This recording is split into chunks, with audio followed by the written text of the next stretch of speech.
So today,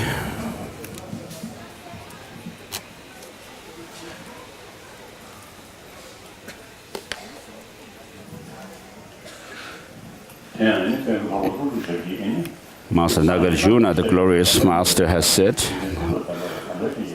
the Buddhas give their teachings based on the two truths, which are the conventional and the ultimate truths.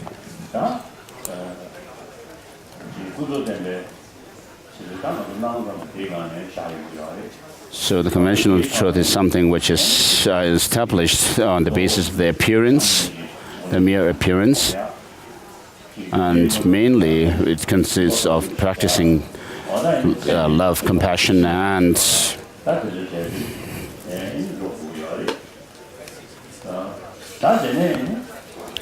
love, compassion, bodhicitta, and then the practice of turning the mind away, the four practices of turning the mind away from attachment and samsara. And then we have the ultimate reality, which is about emptiness.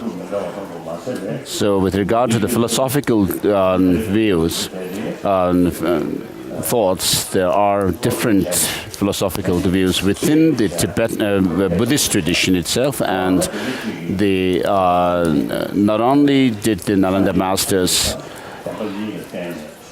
study the philosophical views of the different Buddhist traditions, but also the non-Buddhist traditions as well.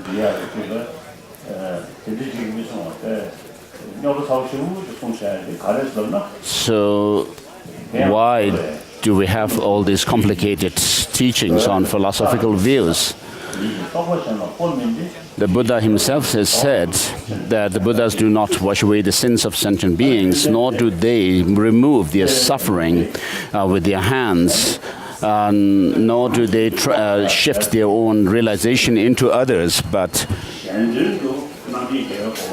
by teaching the reality, they helped beings to reach liberation.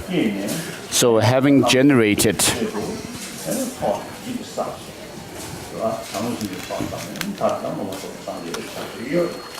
and so with regard to the practice of the Buddhism, the Buddhas have engaged in the practice whereby they have generated bodhicitta, and coupled with the understanding of emptiness, and therefore the purpose of their enlightenment is for the benefit of, for the sake of others, to help others.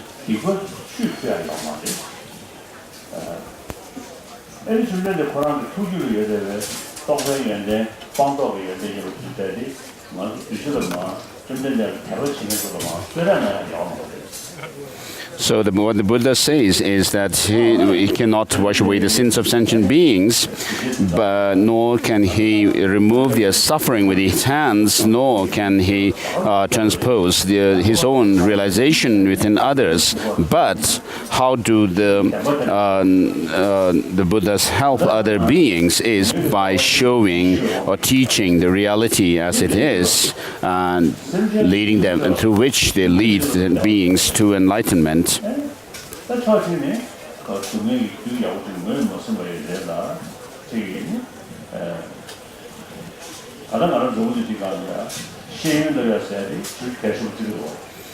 And so today the education all around the world is considered very important.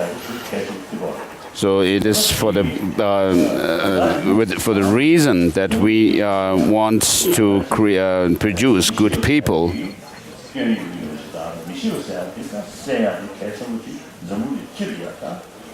So around. So what this shows is that we consider it very important to eliminate ignorance from within our mind.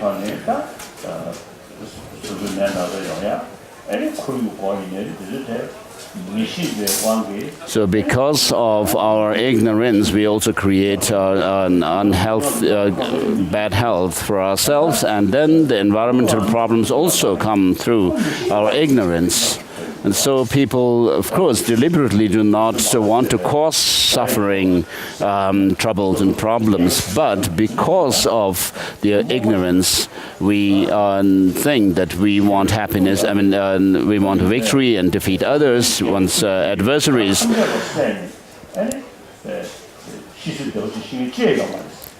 So it is said that there is no one who has actually overcome all their enemies and lived very happily without any worries. So what happens is others come to harm you when you have actually provoked the harm towards others. So without knowing the pros and cons of, we actually create the problems for ourselves. The negative emotions, disturbing emotions that are within us do not have any kind of advantage for ourselves. So they are like a blind, they are blind and not being able to see the long-term effect, but just the immediate effect. So if you don't want suffering, what you need to do is the Buddha says that we need to overcome this fundamental ignorance. And within ignorance, of course, in general, there are different degrees of ignorance.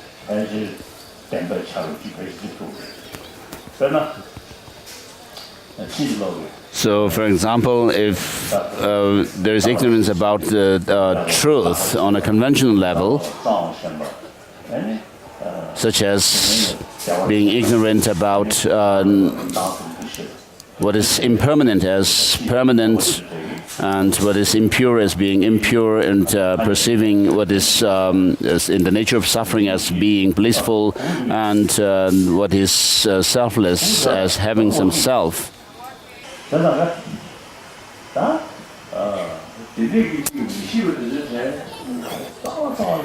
And so all these kinds of ignorance are finally rooted in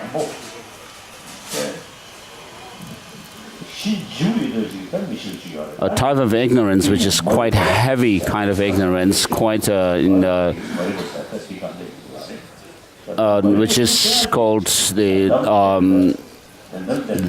ignorance that we actually talked about yesterday as well, that which is grasping at some kind of independent existence in things.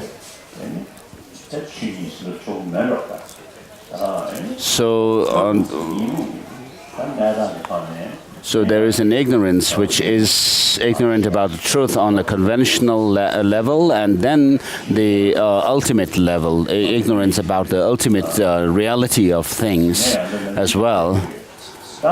So I usually say that we who are now in the 21st century, we as Buddhists of the 21st century, we must not just consider ourselves as followers of Buddhism as if we are following some kind of a custom, but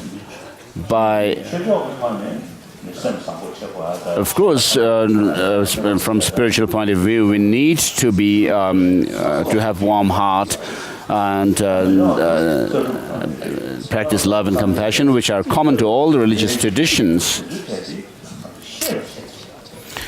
But what we need as Buddhists is to understand what the teaching is about.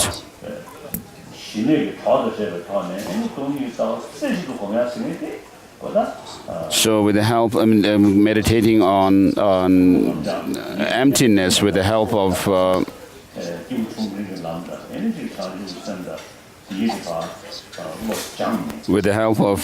the single-pointed concentration is what we need to cultivate. And through that, what happens is you have the combination of through the combination of this single-pointed concentration and the wisdom analyzing the true nature of things, you develop that of the vipassana, the special insight, penetrative insight into the emptiness. So without understanding,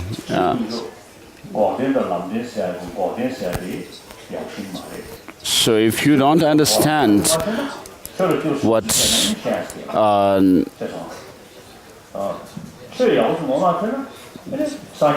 liberation is, then you will not understand what is meant by this true cessation.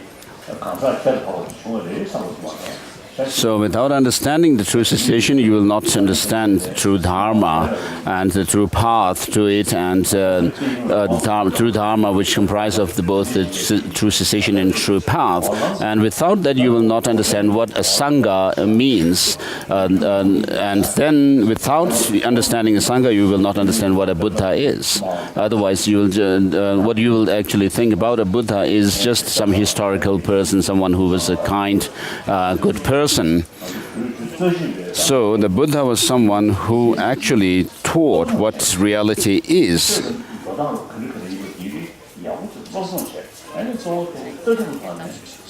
And so for that you need to, in order to understand that, you need to understand what is the ultimate truth. And therefore it is very important for us as Buddhists to understand, to follow the teaching of the Buddha with understanding, by understanding it, and not merely based on some kind of a blind faith. So through knowledge, we can preserve the teaching of the Buddha as well. So it is important for all the general public also to be knowledgeable and educated in the teaching of the Buddha, and not only leaving this as a responsibility of the monastics.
Just asking about how the review went yesterday.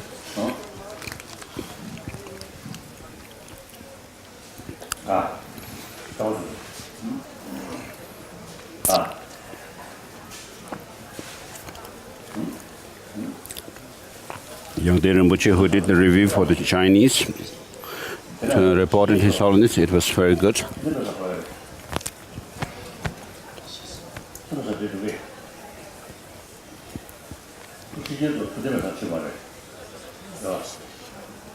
야구 찬스. 야구 찬스. 야구 찬스.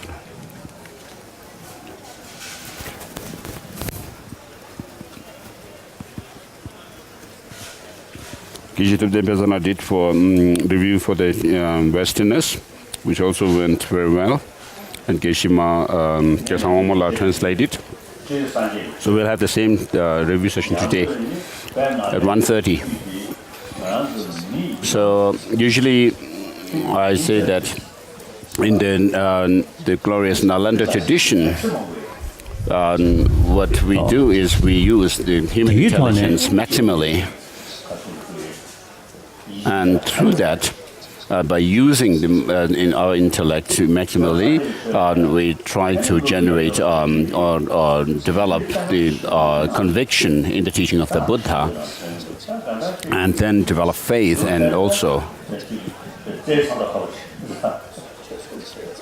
So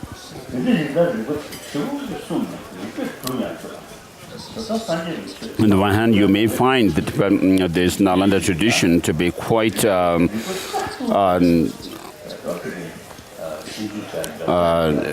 kind of indulging in debate with others, arguments back and forth, but that is actually to use a means to use our intelligence and maximally, and this human intelligence that we have, and taking the advantage of it.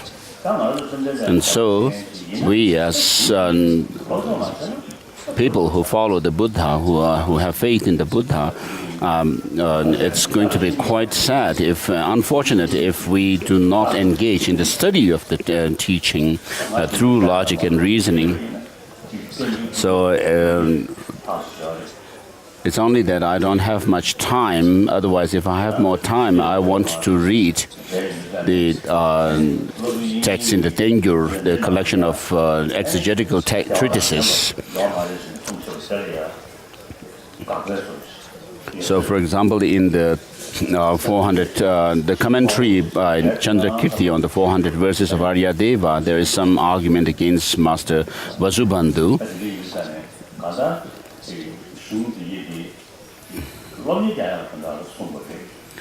So these treatises were written for us to actually study them. So without doing, if we don't study them, it's quite unfortunate for us. It's a big loss.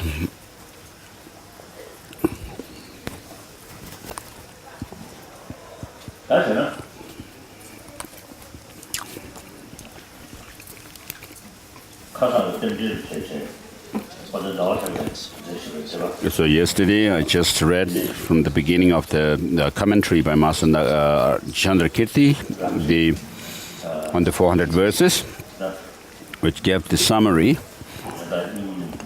of each of the 16 chapters. But today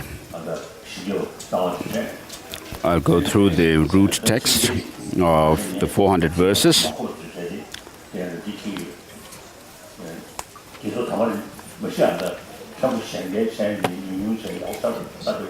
There is also annotation, annotated version, a commentary by Khenpo Shenga, Nyingma Master, which is very good, very short. But I have brought also, if I have faced problem with understanding some words here and there, the verses, and I also may consult Gyaltsab Dharmarinjin's commentary.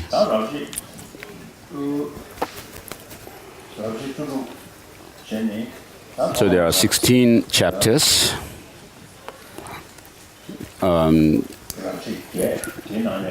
In this 400 verses, the first 8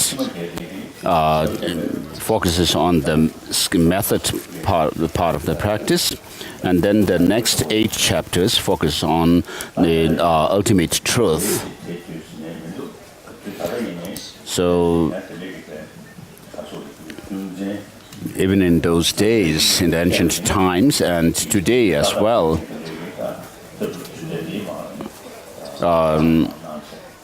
there are the different philosophical traditions that existed in those days, and even today are dealt with here.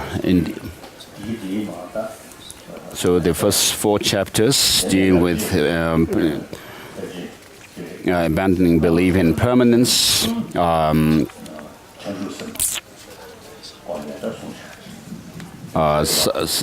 suffering,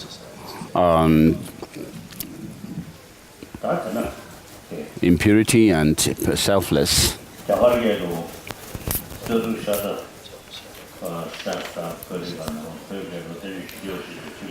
So reading the title of the text, and homage to exalted Manjushri. And the first verse, if those whose Lord is Death himself, ruler of the three worlds, without a master, sleep soundly like true vanquishers, what could be more improper? And then the second verse, and then the third, those who are born only to die and whose nature is to be driven appear to be in an act of dying and not in the act of living. You see the past as brief, you see the future differently. To think both equal and unequal is clearly like a cry of fear. And so this chapter teaches on impermanence, within in which there is the coarse level of impermanence and also the subtle impermanence. And so the change in the weathers, the seasons, the 4 seasons, and the external changes happening in the external world and so forth are impermanent in the sense of the coarse level of impermanence. And according to the seasons, the birds and animals also have their way of living according to the different seasons, so which may be instinctively happening to them. So this is something which is obvious to us. We can see them obviously. And so we can talk about these types of impermanence as in the sense of having their continuity as well. And so the Vaibhashikas talk about arisal of things, then abiding, and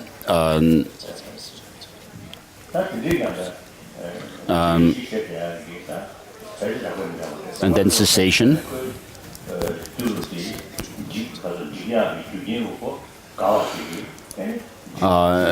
Decay and then cessation, and so the decay and cessation also happen because of its own causes. The things, but Sautantrikas and the schools above Sautantrika say that the minute something arises, it is in the nature of ceasing.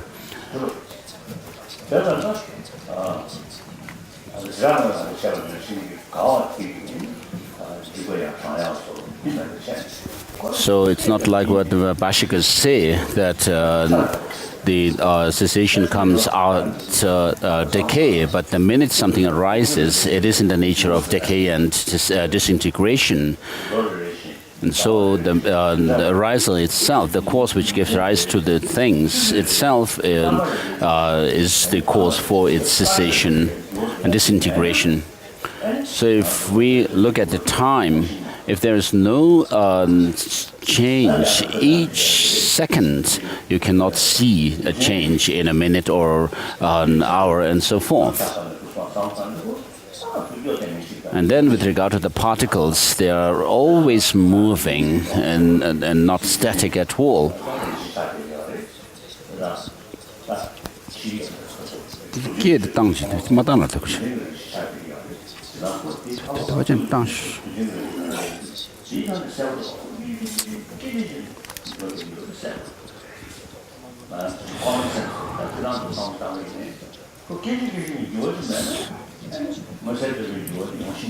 So the change that we see with our eyes, obviously see with our eyes, it cannot happen without there being a moment-by-moment change in the things.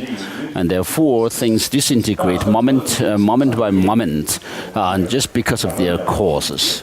And therefore, here these verses that I read actually refer to the coarse level of impermanence.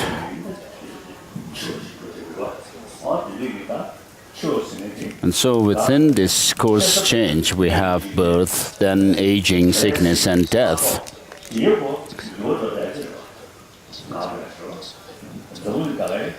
And so the whole galaxy also goes through this change.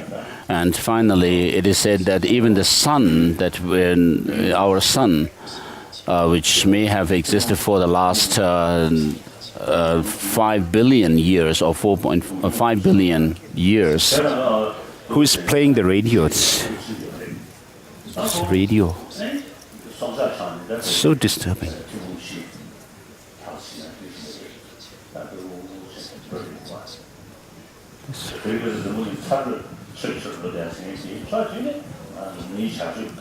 And the global warming also is giving us problems. Radio, who is playing that radio? It's loud. I have to hear.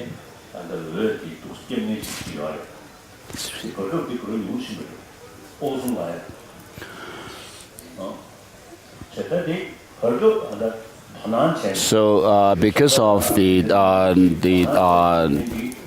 carbon emission, it is said that the ozone layer has actually depleted. But over the last, in the meantime, people have told me that there has been some improvement in that. And so if we as humans really put effort,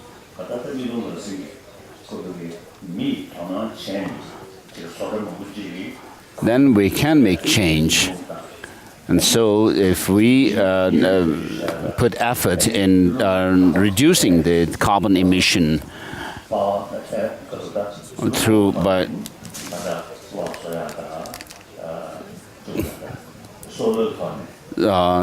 without using the fossil fuels and coals and so forth, but by using the pure energy such as wind energy or solar energy to produce power and so forth, then this could actually help in reducing the carbon, the ozone layer depletion.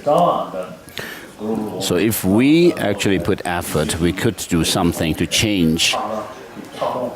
And so because of global warming, there has been lots of, in the North and South Poles, lots of melting of the glaciers.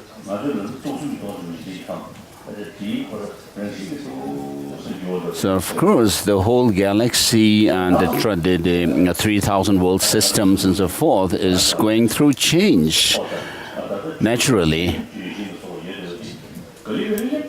And then the trees and water and so forth also eventually will go away, and so this whole world will come to an end, and it'll go through decay, and finally will become non-existent. And so this is something that is definite.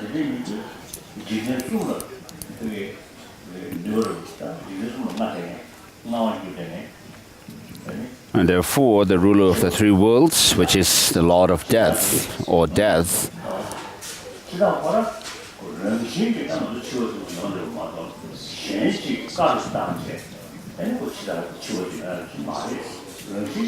so this is something that will happen naturally, not because of some third cause, the death. It's not something that happens due to somebody's command.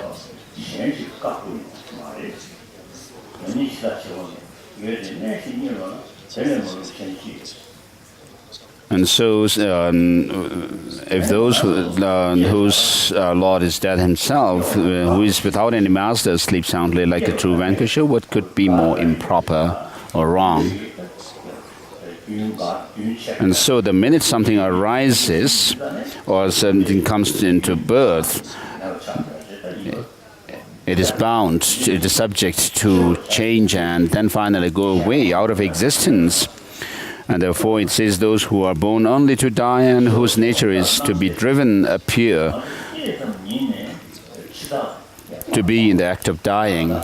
So the minute we were born, we actually move towards death. So it is certain that we are going to die the minute since we are born.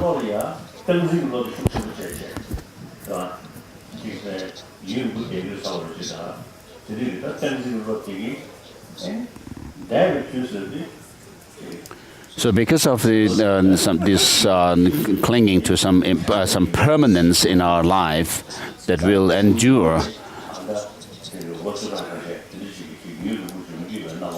so what happens to us is we consider the past as brief and then the future as long, as if there are 10 years and so forth.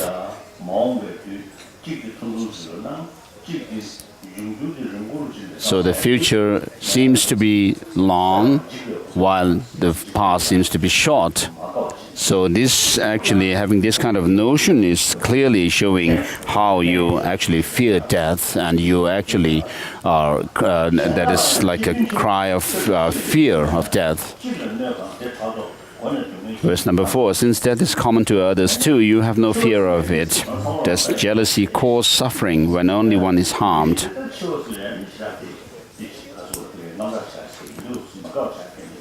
So if you say that death is something which happens to everyone commonly, then therefore there's no reason why I should feel fear.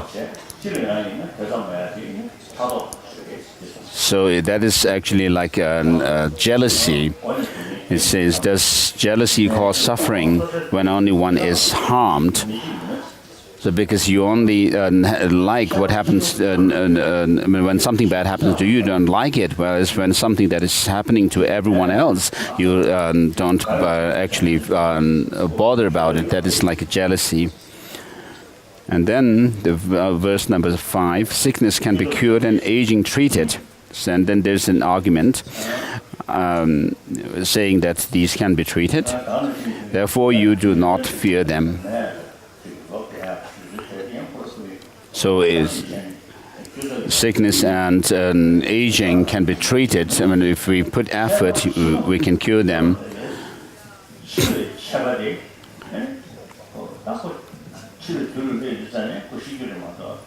So when you actually have created the causes for death, you are going to die. Yet there is no cure for the last ordeal. Thus, obviously, you fear it. Like cattle intended for slaughter, death is common to all. So all of us gathered here, for example, all of us in this world now, in 100 years' time, will die.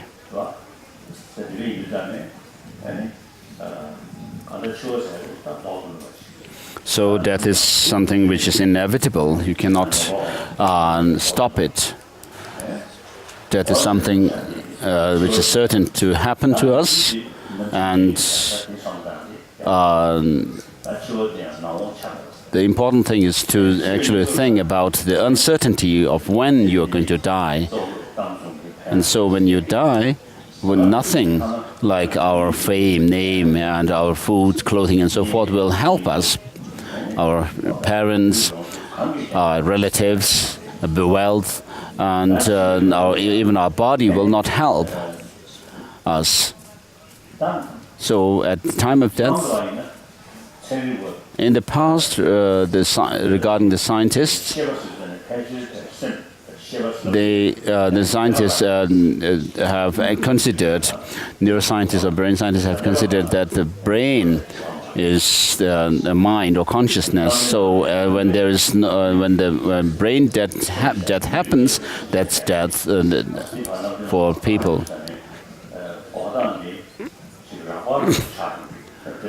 So the argument against the non-Buddhist traditions about death, which we find in Pramanavartika, seems to be quite a coarse argument. So today, from scientific evidence, what we can see is that our brain is very, much of our sensory perceptions, the coarse level of consciousness, have to do with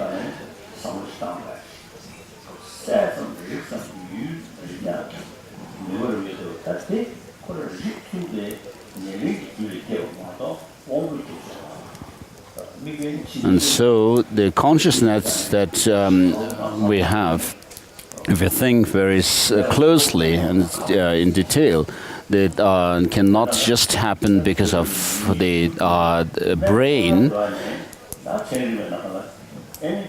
So even after brain death, there are states of consciousness that still endure. And so today there are scientists who say that there is another agent, another thing which actually can impact our brain, whatever they call it. So mainly what they find is that due to our thought processes, we can actually impact the brain. So people with some concentration,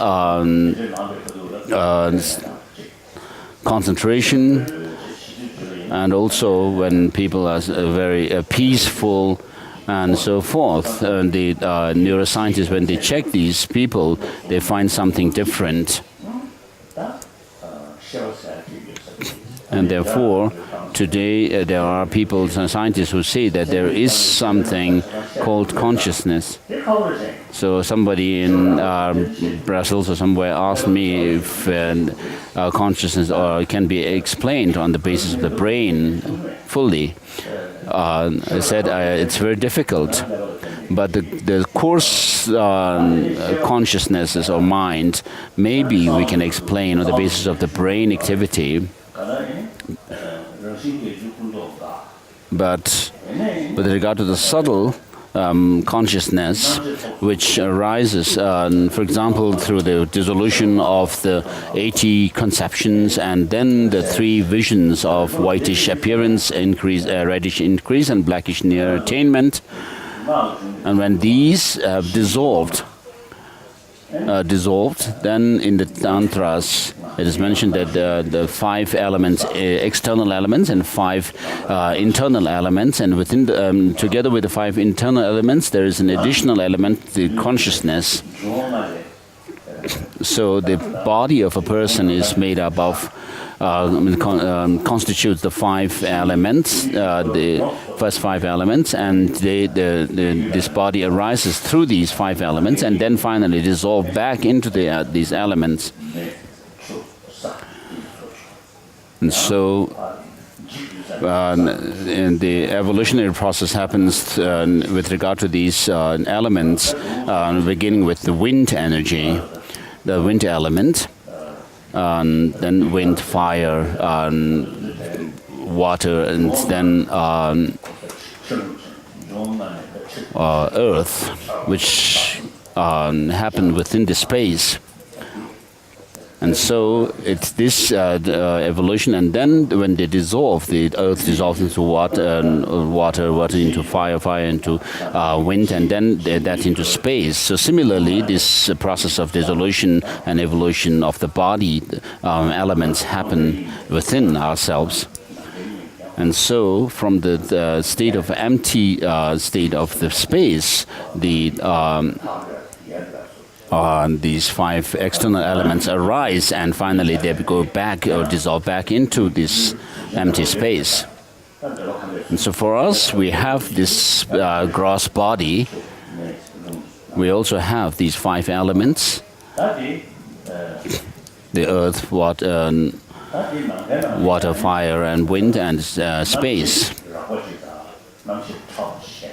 And then there is the 6th element, the consciousness element, within which there is the subtle and coarse. And then within the subtle consciousness there are the 4 empty states, which are called empty,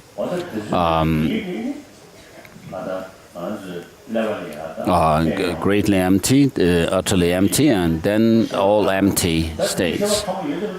So those are the states of subtle consciousness. So with regard to this kind of subtle consciousness, in the last over 57 years of our exile in Tibetans, amongst Tibetans, there have been people. There were people who were clinically dead. The doctors have declared them to be already dead, which happens through the death of brain death, and which happens through the cessation of the circulation of blood, which happens through with the help of the heart. And so, even though people were clinically dead, there have been more than 3 people who have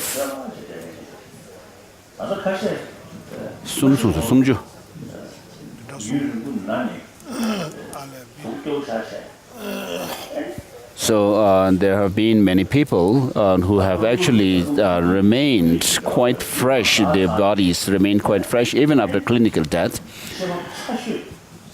So all the gross states of mind have dissolved, but the clear-light nature of the mind is still within the body, and therefore the body remains looks very fresh. And so in Bandra Tibetan settlement, there was a Lama who was very weak when he was alive, very sick and weak and frail, but when he died, it was quite strangely. What happened was that his body kind of gained vigor. So this is something that cannot be explained by the scientists, because the brain already has died at that stage. So why does this happen? That the body remains fresh. And so there is, in our tantric text, there is mention of the innate clear light, innate mind or consciousness. And when we talk about how our consciousness is actually engaged with objects, there is a condition which is called immediately a preceding condition. For example,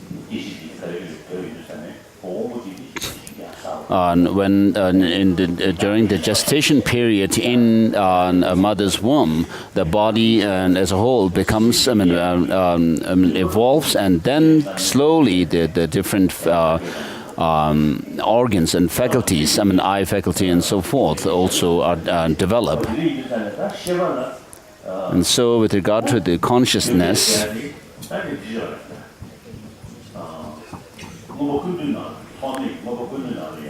in Asanga's Abhidhamma Samuccaya, there are 3 conditions mentioned: unwavering condition, impermanent condition, and then potential condition.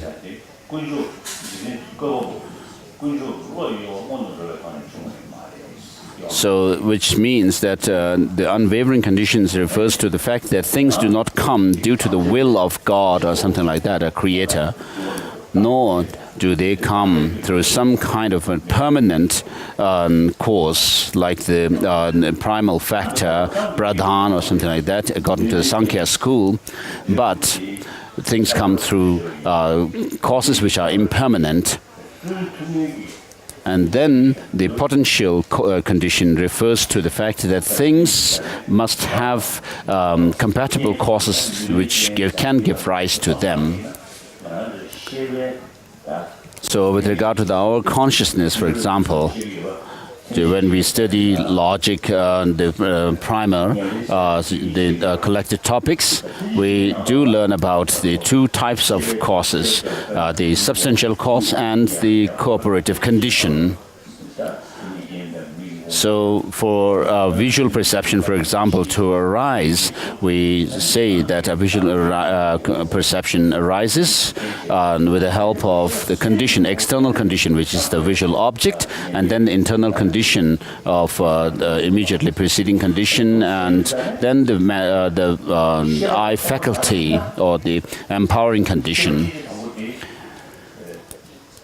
And so in this way, this consciousness arises through causes and conditions. And so if it were without causes and conditions, then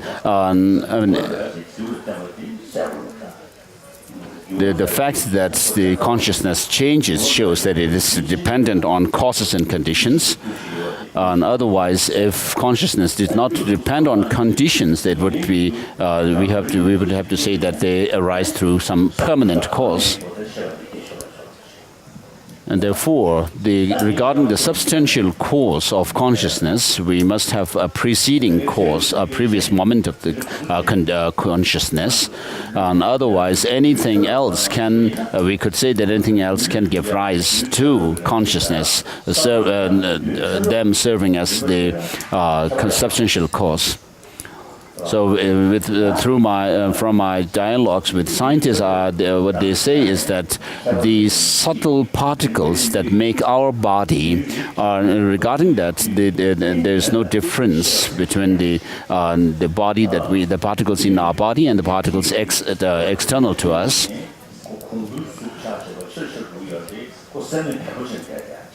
So, however big a particle, the particles may gather together and create some mass of object, it cannot become a substantial cause of consciousness.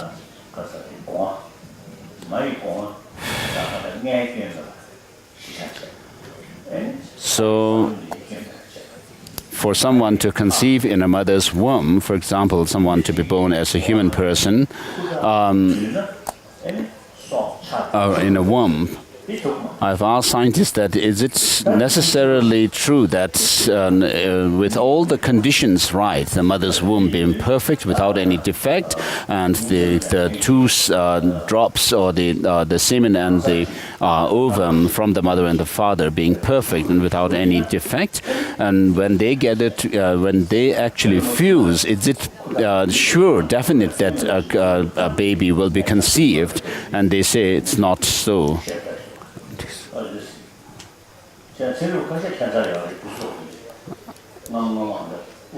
And so what this shows is that there is a need for a third factor, and so some scientists are quite open-minded, whereas when I went to Russia in the beginning, in my talk, I mentioned the sixth consciousness, sixth mind, or the mental consciousness, and immediately these Russian scientists were saying, "Oh, this is a religious matter," and immediately they were talking like that. And then in America, I met some scientists to whom I said that in our own experience in daily life,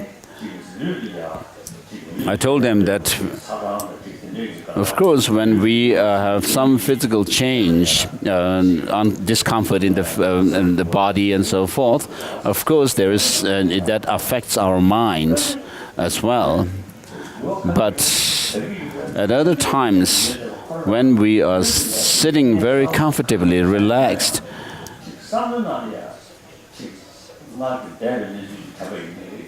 physically we are, we have no problem, but because of some thought process, for example, remembering some past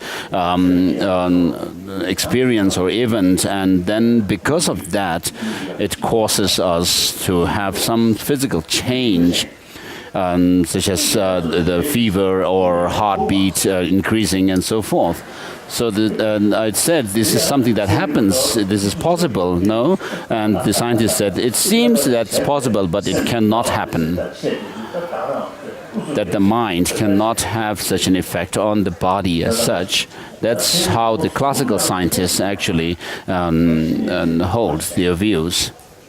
But today, contemporary scientists, especially the neuroscientists, and because of their taking interest in our emotions and psychology, their view is changing. So, with regards to the science of mind that we have in Buddhist literature, and I mean this comes from India, and so in India, of course, this tradition has declined.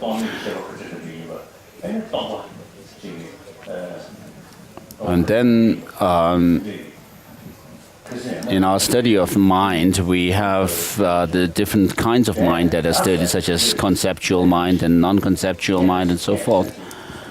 And then recently in our discussion with the scientists, some asked me, one scientist asked me, how important is our language? And I said it's important because in our study of logic and study of mind, we learn about the process of how, in the process of engaging with the objects, how our language and our conceptions following those languages, and the language actually engage with objects by the principle of exclusion. Since maybe the birds and so forth, because they don't have the language like us. Maybe but although they don't have the language like us, but sophisticated language like humans, but because of their the voice that they have, they may be able to communicate something, and with which they actually experience emotions like happiness and so forth.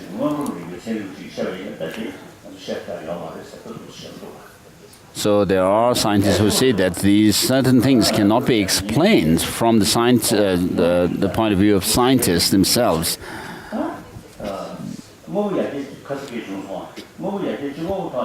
So as I said yesterday, mere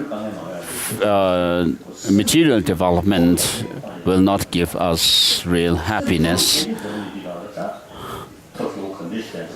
The spiritual development cannot happen merely through these material developments, advancements. So just before coming here, I met some people from 16 different countries, and they have come on cycles, so they go around. And so one of the persons was hurt in his leg, and then one of the bicycles is actually was broken, and they have actually tried to repair it.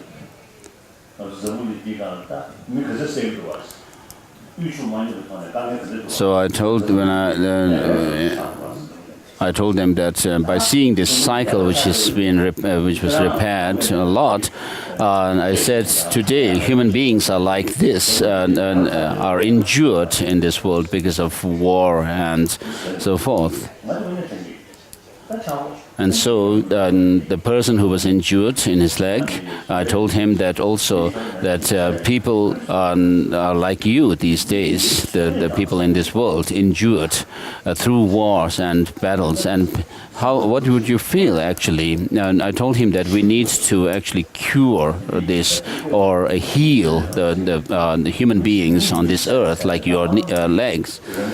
And so how would you feel if I killed you? I told him. Of course, that's not going to be a good experience. And so this is something, killing one another is something which is against our basic nature. So in the later part of the 20th century, 21st century, we have the opportunity to create a more compassionate world. We need to put effort. So people who create lots of problems in the world today, they need really to think through. So the human beings and the earth are the ones whom we actually have to depend on, and therefore considering others to be our enemies and then trying to get rid of them is not right. That happens because of ignorance as well. And so with regard to past and future lives, in the Madhyamaka Hridaya by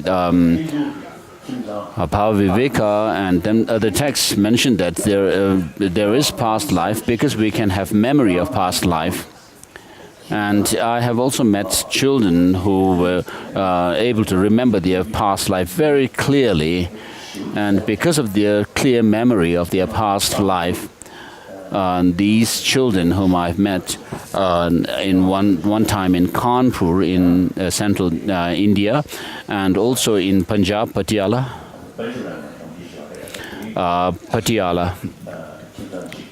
or somewhere there, I met another girl who who was able to remember her previous life, and because of these girls. The parents themselves were not so much believer in past and future lives. So both of these children were girls. So the girl in Kanpur died at a very young age, and then was reborn as that girl. And because she was able to remember her past life very clearly, so.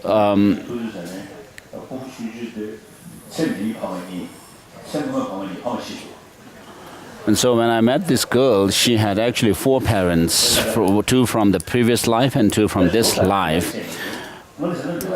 And actually she was married and had children, and because of that she was actually calling those children her children, even though she was a little kid.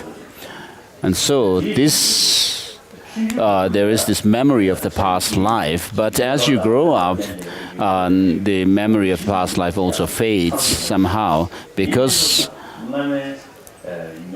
the experience of the past life is still maybe fresh when you are an infant, very young, and you are able to remember the past life more clearly. But as you grow physically and mentally in this life, the experiences of this life take over somehow, and then the memory of the past life kind of fades.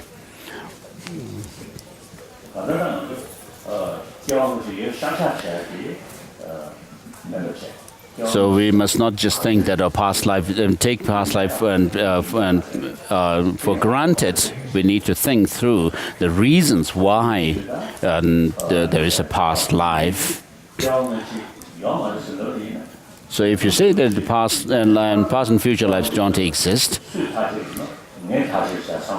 in the end, if you are pressed, you would have to say that if you are pressed, who actually can decide that? You would have to say, because I can decide it. Just because you don't see past and future lives, you cannot say that they don't exist. Merely not being able to see them does not mean they don't exist. Whereas if something is perceptible and you can't actually perceive it, then maybe you can say such a thing does not exist. Because if this did exist, it must be perceptible. And so, after death, at death, nothing can help us. Not our body, not wealth, not parents, relatives, and so forth. But the imprints that we leave on our minds will affect us. So in the writings of Master Chandrakirti, there is this mention of disintegration or of things. So shikpa, or the seizing of something, continues. So your past karma leaves its shikpa, and has its shikpa or destruction or disintegration, which continues from this into the next lives. And so this disintegration of the karma, which is reinvigorated through those of this craving and appropriation or grasping in this life, and then you are led into the next life. And so you leave an imprint, on the other hand, also on the subtle mind. And that actually influences us or projects us into the next life, and we have the experience in the next life. So when we talk about past and future lives, what goes from one life to the next is not the gross states of mind, sensory perceptions that we have now, or nor the body, but the subtle mind. And so this subtlest mind has no beginning and no end. So it goes all the way to the state of Buddhahood. And so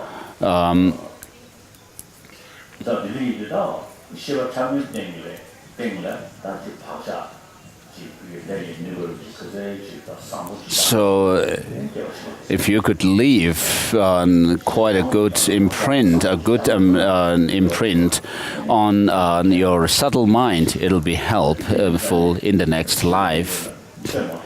And therefore, it is said that at the time of death, nothing but dharma will be of help to you. And so, by reflecting on death, because many of our problems, misdeeds and so forth, happen because of our clinging to some permanence in ourselves.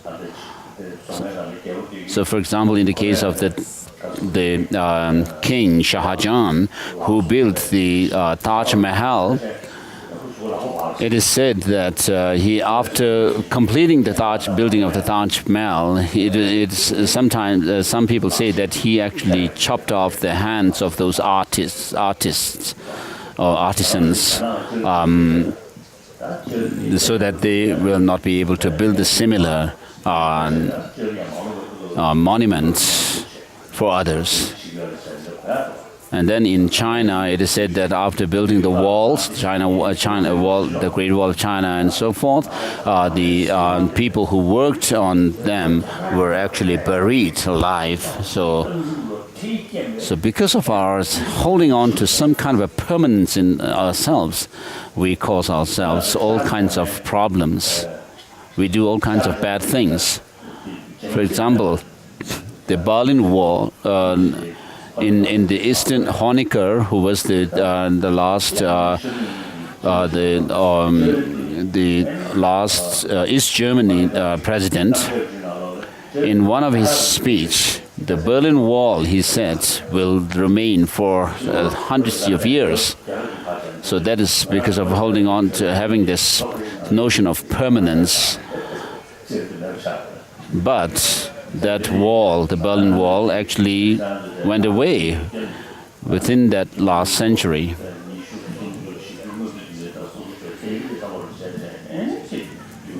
So we also do the same thing.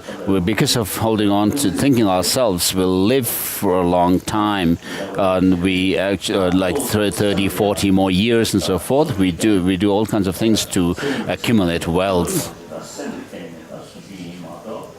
So now what you think is thinking about death, that it is only by actually making transformation within ourselves that we could help ourselves in the next life. And so thinking about this is the reason why we should think about impermanence.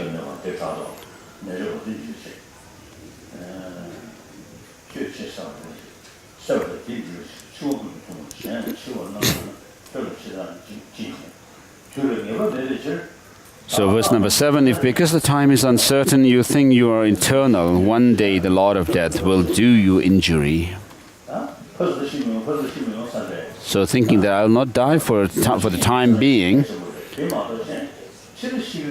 is not right. You should think that death, the time when you will die is uncertain. So because you think that you'll live still for some time, you will actually, just by thinking that you'll die, of course, death will come to you, may not give you that impetus to really work on spiritual matters that much. But when you think that the death will come any time, so it's uncertain when I will die, you would be actually pushed to do spiritual practice well. So if you do something which may be mundane, but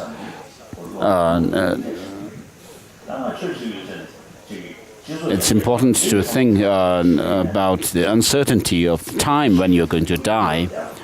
So of course you can engage in works that help others in the world much, but when it comes to selfish motive, you should really be careful not to engage in actions with motivated by that, but think about the uncertainty of death.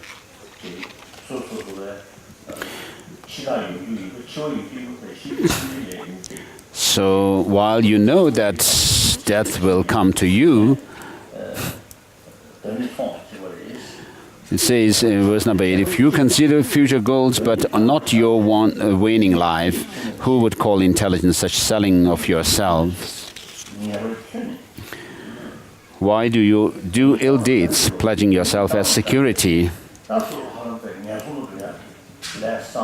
So having created some karma for the next life to be born into the hell realm, living and pledging yourself security like that. Of course, like the wise, you must be free of attachment to yourself.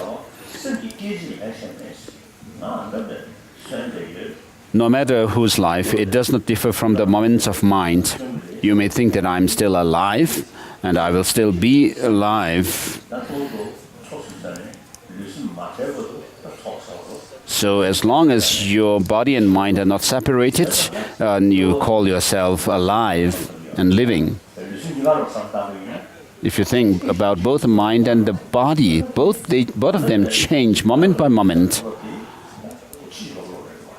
So thinking that you will still live is a distorted notion.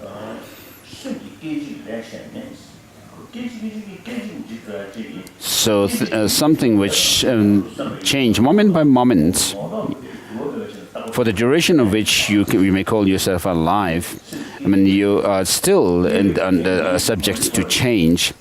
And so these people certainly do not perceive. Thus, it is rare to know the self. So this is about the impermanence in the sense of subtle impermanence. So we do not think about it. If we give thought to it, it will make sense to us. So you would like to live long, but dislike old age. Amazing. Your behavior seems right for people like you. So while you like to live long, but you don't like old to become old.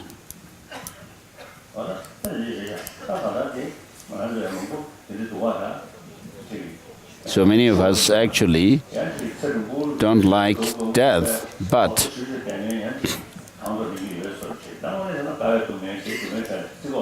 somehow there are people who actually like to, when they're old, to be old. So our life starts with birth and then ends in death, and then in between we have sickness and death. We are overwhelmed by these two in the middle.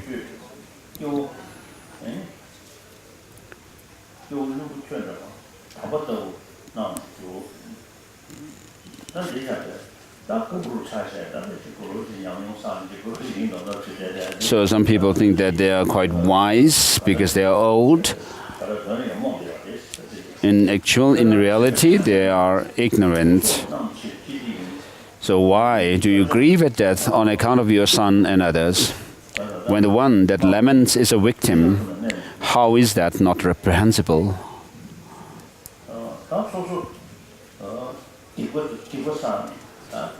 So then, having created negative karmas, by living as householders. You are not alone, but your spouse is there, your children are there, and then daughters-in-law and so forth, and other relatives. Then you worry about them. You worry when you feel sorrow when your son dies or when your parents die. So, of course, you can grieve the death, but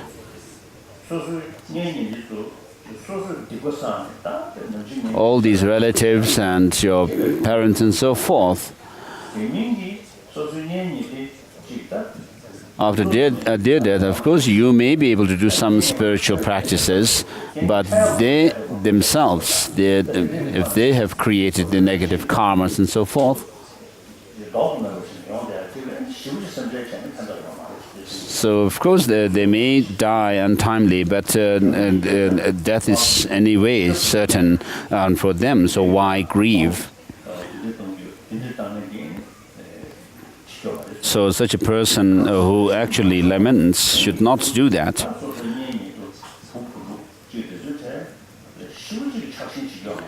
So you should not be attached to your parents and your family members. If unrequested someone has become your son, it is not unreasonable if he leaves. So the person who you consider as your son has become your son because of their karma.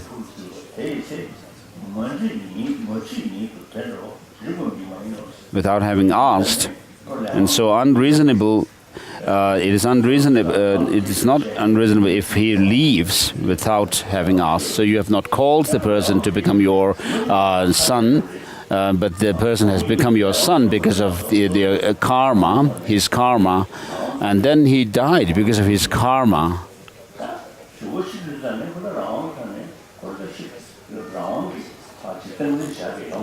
So no one has any control over them. And so the birth and the death of the son, and therefore do not worry. Only because of your confusion, you did not notice your son's indications. His enthusiasm to go is shown by his growing old.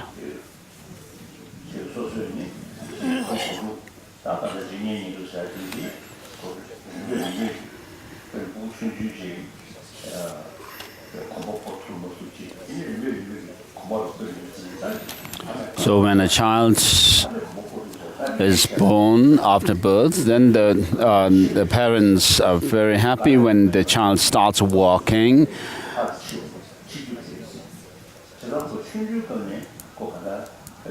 But what happens is the child starts walking, but he's actually walking towards death. Death is certain.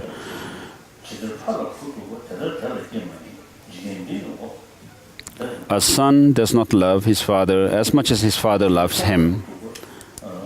People in the world go down. Thus, a high rebirth is hard to find. So just as the father loves his son, the son, until, of course, shows his love towards his father, until the time he's actually stand on his own feet, comes to of age. But after being able to take care of themselves, then they might actually turn as adversaries towards the parents, and therefore one must not have attachment towards one's children. When he is disobedient, no one will call him lovable. So there are many people who are like that, who are very bad-mannered.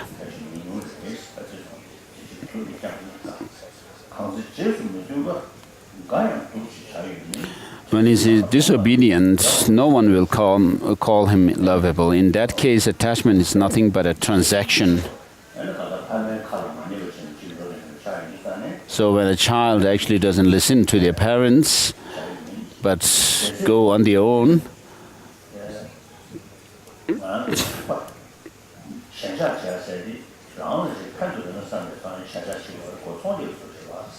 So as long as there's attachment, there is some kind of interaction between the child and the parents, and that is like doing some kind of a business transaction.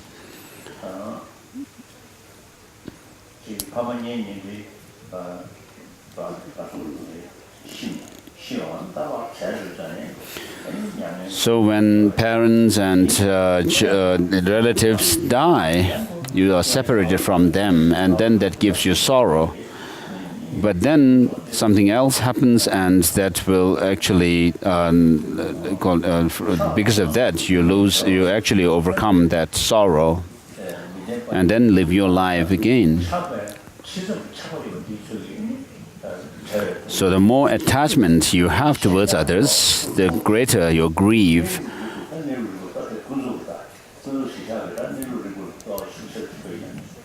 So if you are able to actually, even on the conventional level, see the nature of things, I mean, it will help you to reduce your attachment towards them, and accordingly your problems arising through this attachment also will reduce. Suffering caused by separation is quickly gone from human hearts. See too, attachment's instability indicated by suffering's end.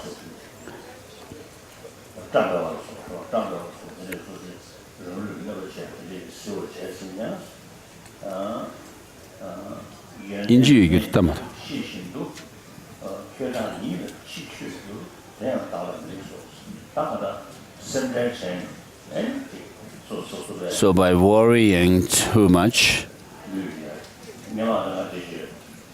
you cause yourself physical harm. So in Tibet, there were some cars that belonged to the 13th Dalai Lama. And so I actually liked to drive the cars. I wasn't allowed to drive it outside the Novolenka Summer Palace, but within the boundary, within the walls of it. So I was driving a car, and there was a tree that is actually one of its branches quite low, and so I actually was afraid that I might hit this branch, and while driving I tried to bend myself and I hit that tree. And then there was a driver, Al-Hakbar or something, who was very short-tempered, and then he was also bald. So one day he was actually doing some repair work beneath the car, and then somehow he hit his head on the car, and because of that he actually he became angry, and he banged his head on the car again and again. So because of anger, he was not aware that he was actually going to suffer by banging his head again and again. So when your mind is completely disturbed, you are not able to make a good judgment of what is right and wrong.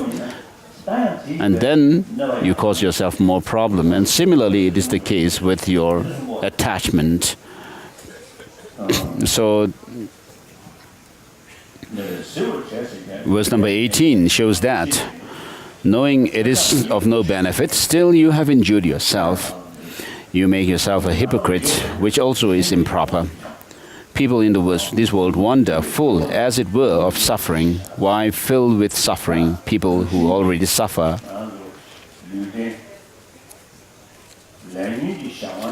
So this contaminated body and mind that we have comes through as a result of our karma and disturbing emotions, and therefore it is subject to suffering. And so within the suffering there is the changeable suffering, and then also the pain, the obvious painful experience, suffering of suffering.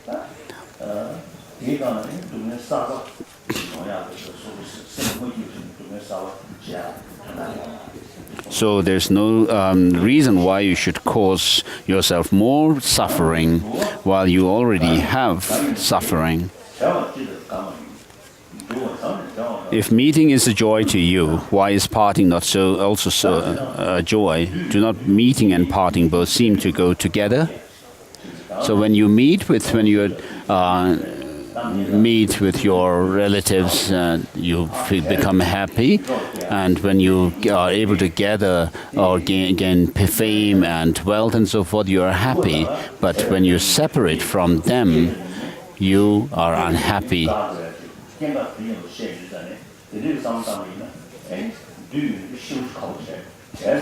So if you are actually able to think that the minute something comes into being, such as something comes, people come together or something, that it's bound to actually separate, and you will not be unhappy when you separate with others and fame and so forth. When the past is beginningless and the future endless,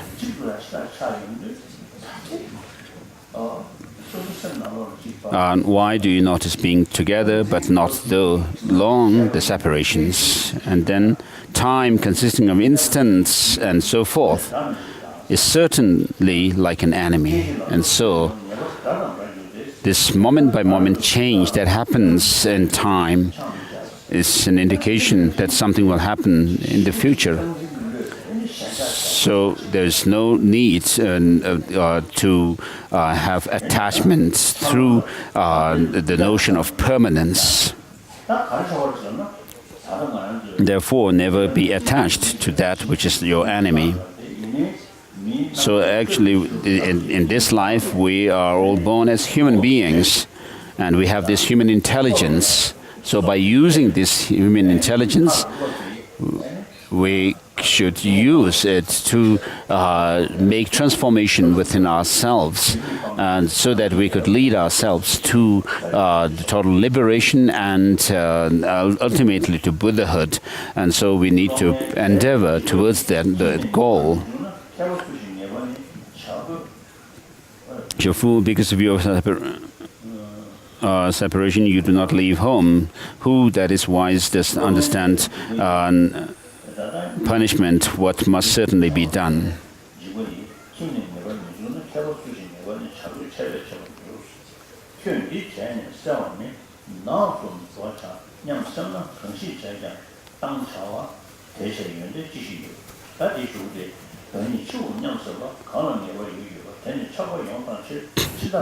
The final verse of first chapter shows that because of the notion of permanence of something which is bound to die, you consider the things in this life to be very important, whereas the future, the lasting happiness and so forth, as something unimportant and less important, and that is wrong.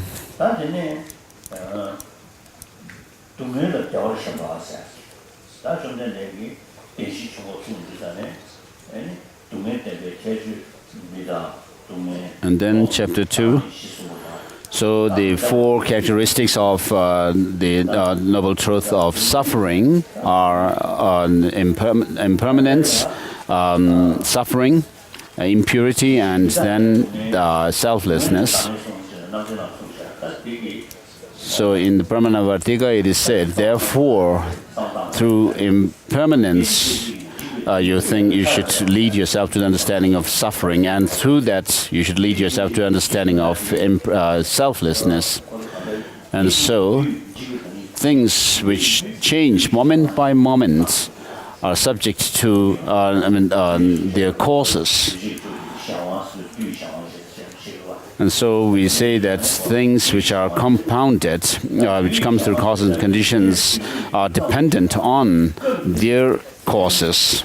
And so this body and the mind which we have is the nature of suffering. So the psychophysical aggregates that has come through our karma and afflictions is the nature of suffering. And so this in this there is moment by moment change, which is actually due to their cause, and the cause is ultimately ignorance. So in this life, even as humans, we are under the power of negative emotions, the disturbing emotions. So it's quite clear that we are overpowered by this the attachment and anger. So we have come into this life because of our ignorance, which has caused us to create the cause, the karma, and that karma in the previous life has actually been revitalized by craving and grasping, and therefore we are thrown into this life. And so if you think about ignorance, the name ignorance itself is something inauspicious. So we are born due to our negative emotions, and therefore, if you think about that, I mean, you can think that we are under the power of our negative emotions. So this life with this body and mind comes through our karma, which comes through negative emotions, and which in turn is rooted in our ignorance. So you can see how it's in the nature of suffering because of the ignorance and then other negative karmas and negative emotions and karma. And then by reflecting on this nature of suffering, we should develop the antidote to the grasping at some self-identity.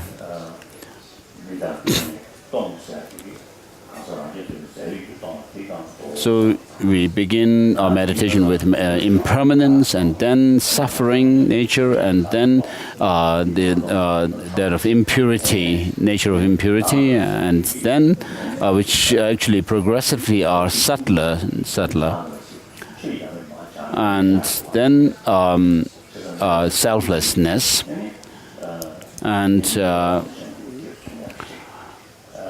with regard to selflessness, there are these selflessness of persons and phenomena. So this teaching on the Four Noble Truths with the 16 characteristics is quite a big kind of a summary of the teaching of the Buddha. So it's past 10 o'clock. We'll have a 15 minutes break.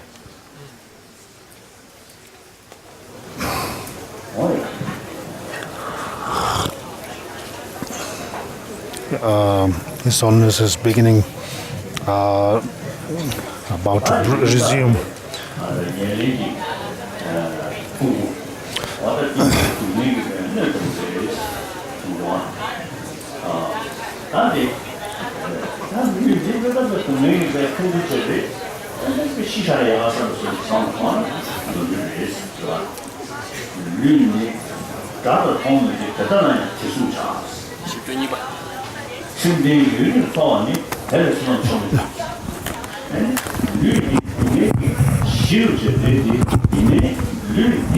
So, chapter 2, verse number 1.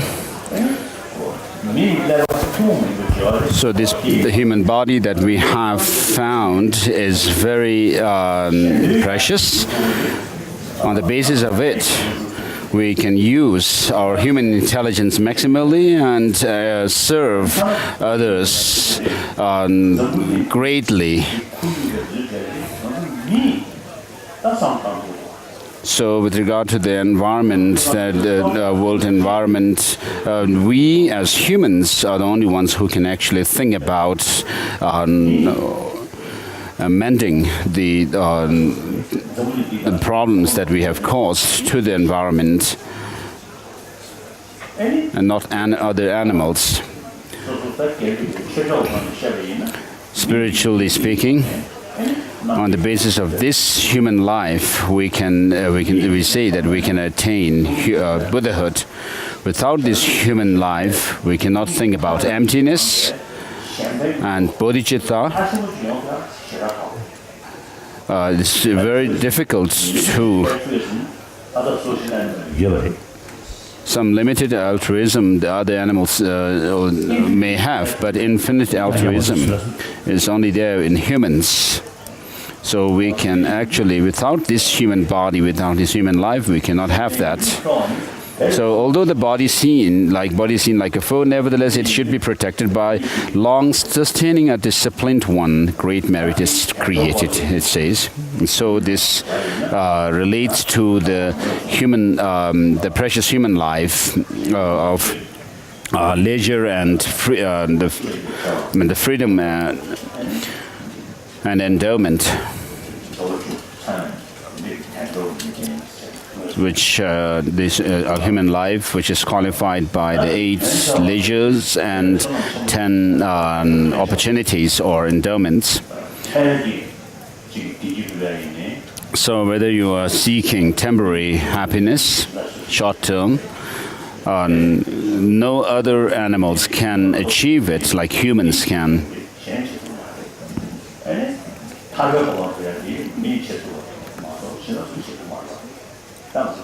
And humans can actually think about emptiness and so forth, and also think about reaching liberation.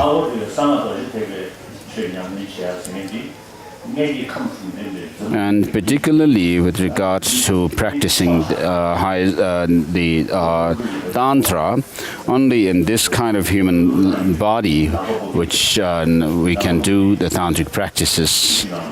In Nagabodhi's, one of his writings, the Bodhisattvas in the Pure Lands, because they don't have this kind of human body with 6 constituent factors, they actually envy this kind of human life, the Bodhisattvas in the Pure Realms. Because on the basis of this kind of human body, it is said that according to the highest Yoga Tantra, one can become enlightened in one lifetime and one body, and not in the bodies of the beings in the higher realms or the Pure Lands. When human suffering is produced by the body and pleasure by other factors, why are you devoted to this whole container of suffering? So we have, of course, problems of hunger, thirst, and so forth, and heat. So, of course, there are these other experiences that we have in this body. But the pleasure comes from other factors. For example, we have hunger. Because of this body, we have hunger, and this can be overcome also through eating, by eating meals.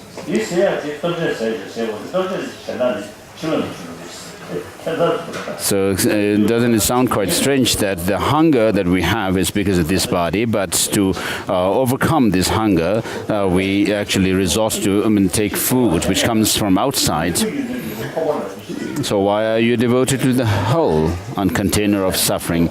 So this shows that we should not be attached to this kind of body that we have. When humans do not have as much pleasure as pain, should so much pain be considered negligible? So with regard to suffering, such as birth, aging, sickness, and death, and thirst and hunger, and these happen to us naturally. Should so much pain be considered negligible? So suffering comes naturally to us, but we need to seek, create the causes for pleasure, and therefore do not be attached to this body. Ordinary people are bent on pleasure. Those who have pleasure are far hard to find. Thus, it is as if transitory beings are pursued by suffering. So, of course, when we have certain pain or certain problems such as thirst, hunger, and so forth, we need to overcome them by taking meals and drinks and so forth. So the Buddha has actually talked about two extremes, like being penitence, for example, practicing penitence, by which the non-Buddhists sometimes say that, in their practice say that physical penitence actually helps to overcome their sin. And so we must not fall into these two extremes of living in total poverty and deprivation, and nor excessive wealth and so forth. So this is what the Buddha has taught.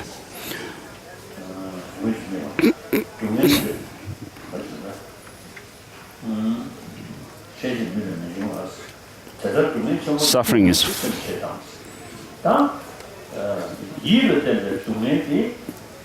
so with regard to the suffering and the mental suffering, because of, for example, because of our notion of permanence of life, we actually cause lots of problems. And so if you actually think about impermanence of one's life, and this kind of suffering will reduce. And then certain things which are pleasurable, but they are in the nature of suffering, they're bound to change to suffering. We, because of holding them to be blissful or pleasurable, we actually cause more pain.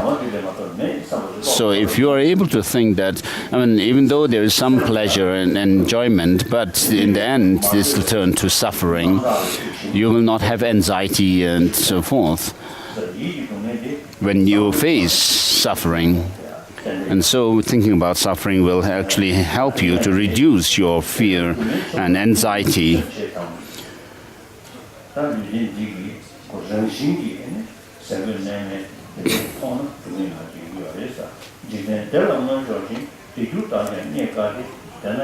And so ordinary people are bent on pleasure. Those who have pleasure are hard to find.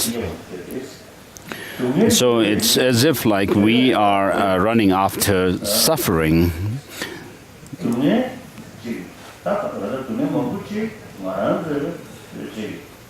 And so thus it is as if transitory beings are pursued by suffering. So because of this notion of something which is in the nature of suffering as blissful or pleasurable, and something which is impure as pure, we create the causes for suffering. And so because of our desire, so within the desire, of course, there are desires which are needed. So what you want, in relation to what you want, there are certain desires which causes ruin to us, whereas there are other desires which actually cause us more advancements, spiritual advancements. So, for example, bodhicitta is named by after these two aspirations: aspiration for others to called others, and aspiration for one to become oneself to become a Buddha.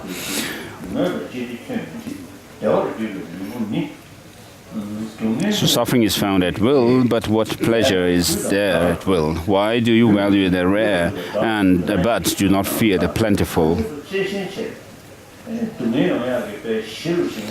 So when you are so when you cherish your body so much, as if it's the container which will give you a vessel for total happiness or blissful experience and so forth, then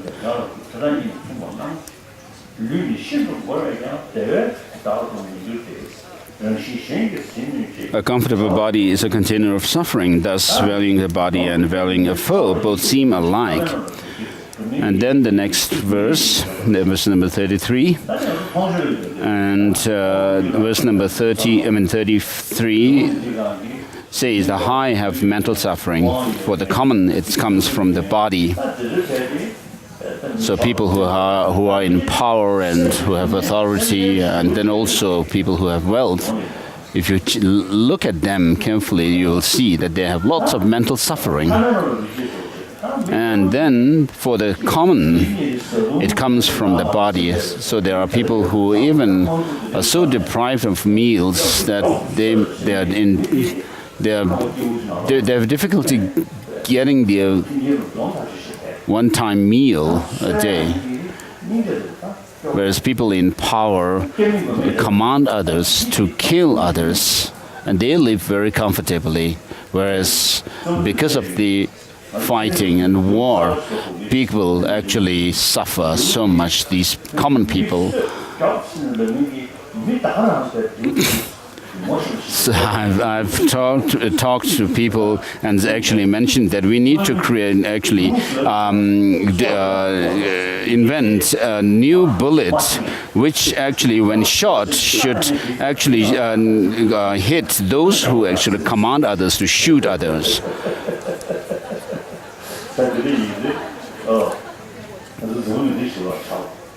So in the world we have all this gap between rich and poor, and so people who are rich and wealthy and in power have mental suffering, whereas others, common people who are very poor, for example mothers, are not able to breastfeed their children. So when you see these pictures, it gives you, it makes you very sad. I saw on BBC News in Nigeria, they have witch doctors. So there are witch doctors. So there are children who are said to be the children of the witch doctors. And so the children are not kept by the family even. They are actually thrown out of the house. And so these children actually have nobody to look after them. And even if they beg on the streets, nobody gives anything to them. And then they die of starvation. And then some live in the forest, in the wild, and in the wilderness, eating grass, or if they find some fruits, they eat them. So these are very sad things that are happening in the world. I met a Danish woman who saw this situation in Nigeria, and then she sold her house in Denmark and then went to Nigeria. She found an NGO, an organization, and then looked after these children. I was very sad to hear this, so I wrote a letter and made some donation to this lady. So these poor people are so poor that they have no protection. And instead of taking care of them, showing love, they are actually they have to live like an outcast. And in India also there is this caste system. And it is said that the wells that are used by the Brahmins and other castes are not to be used by the low caste people. So these are very sad, unfortunate. And so we need to have a new revolution in here. So in the name of religion, there is a religious culture or habit in the name of religion, such as these caste system and so forth. I mean, which may have actually evolved through feudal system. So the feudal system has actually maybe still remaining in some remote places, but we are today following democracy. And so these religious caste systems must be made clear, and because we are following democracy, because there are not so much religion as such, and because of the religion, but people have developed this kind of habit due to some culture, and so this must be changed. We have to make efforts. So I felt sad to hear these stories about the caste system and so forth.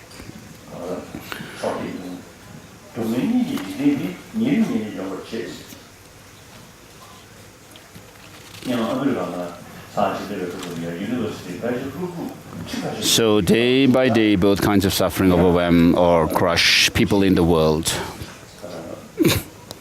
So once I was in America, and at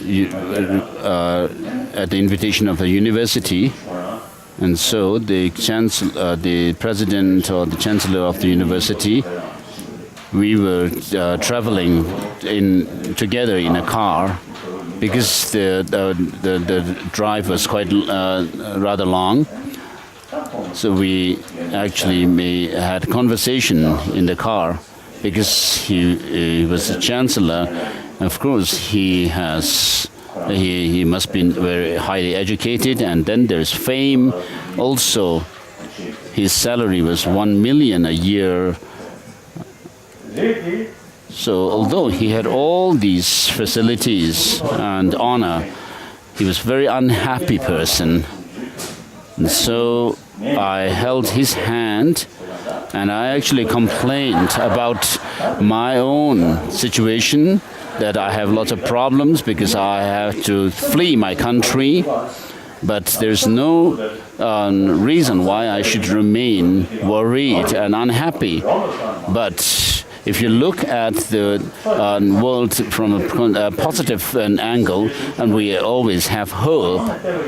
So of course, if you have a narrow scope of looking at, perspective of looking at the world, you might be filled with lots of problems and worries.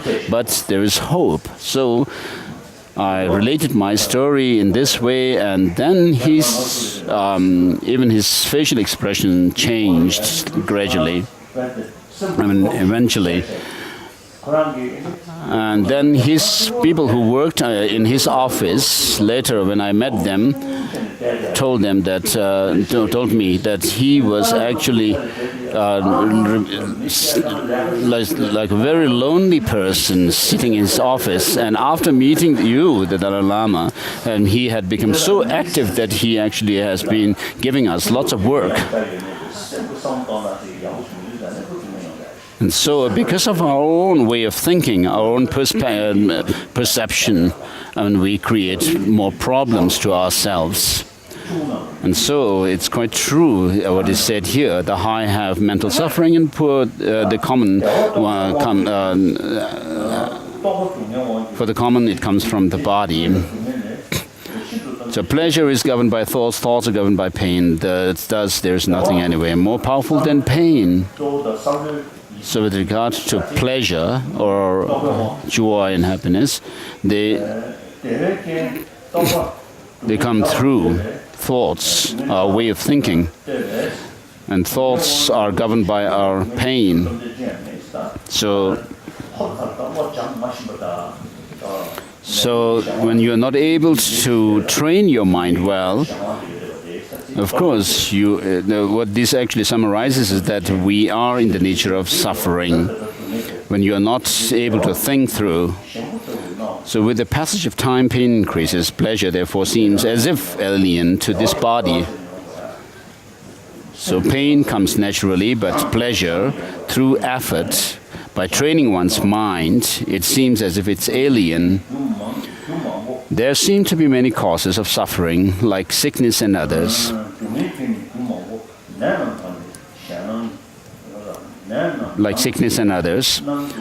But humans do not seem to have as many causes of pleasure.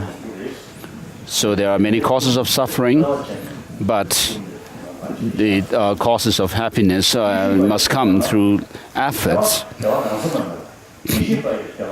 So with the intensification of pleasure, which means there is no pleasure independent of cause and conditions, its opposite is seen to occur. With the intensification of pain, there will not likewise be its opposite.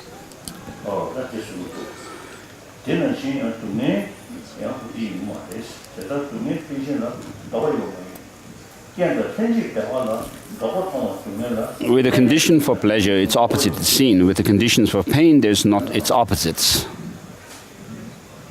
Verse number 38. So the pleasure, its nature is very feeble, and the support of it also, the basis from which it arises is also feeble. That's what it shows. And when you have spent, are spending, and will spend while dying, it is not at all proper to call the process of dying pleasurable. So when you think about uncertainty of when you are going to die and that you are approaching death, proceeding towards death, that's what it's talking about. When beings with bodies are constantly afflicted by hunger and so forth, it is not at all proper to call being afflicted pleasurable.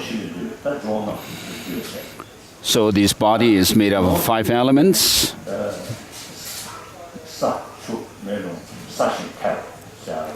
So the earth element, which is the solidity, and then the water fluidity, the fluids, and then those winds, the motility, and so forth. So these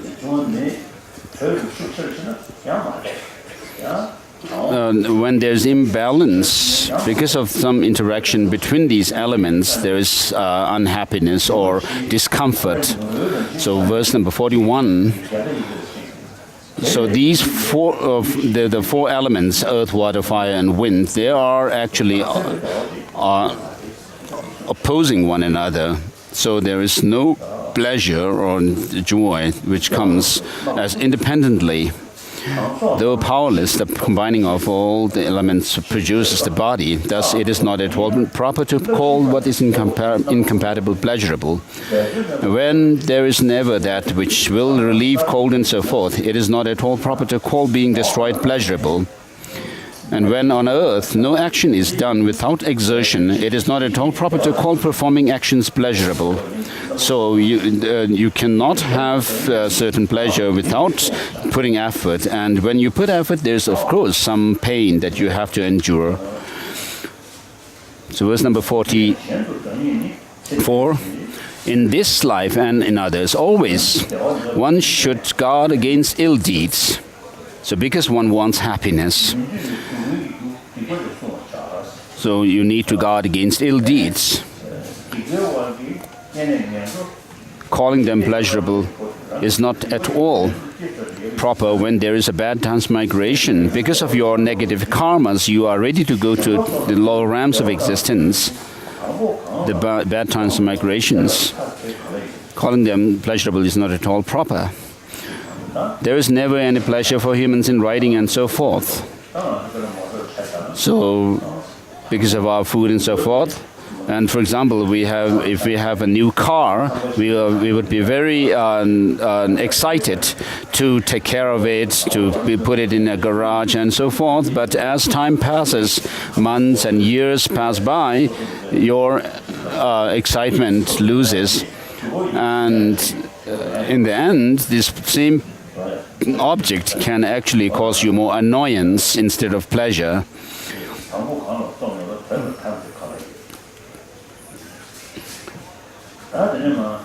And so how can that which at the start does not begin in the end increase?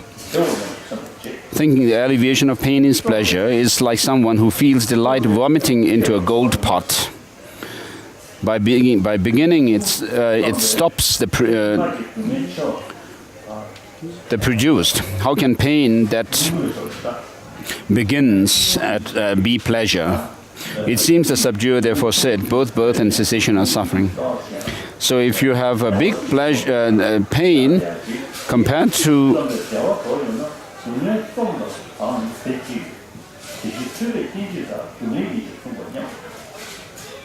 to a small unhappiness.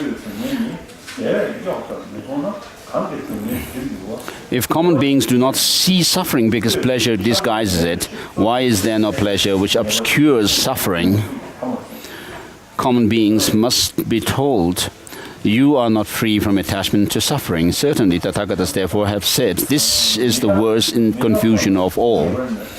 The impermanent is definitely harmed. What is harmed is not pleasurable. Therefore, all that is impermanent is said to be suffering. End of chapter 2.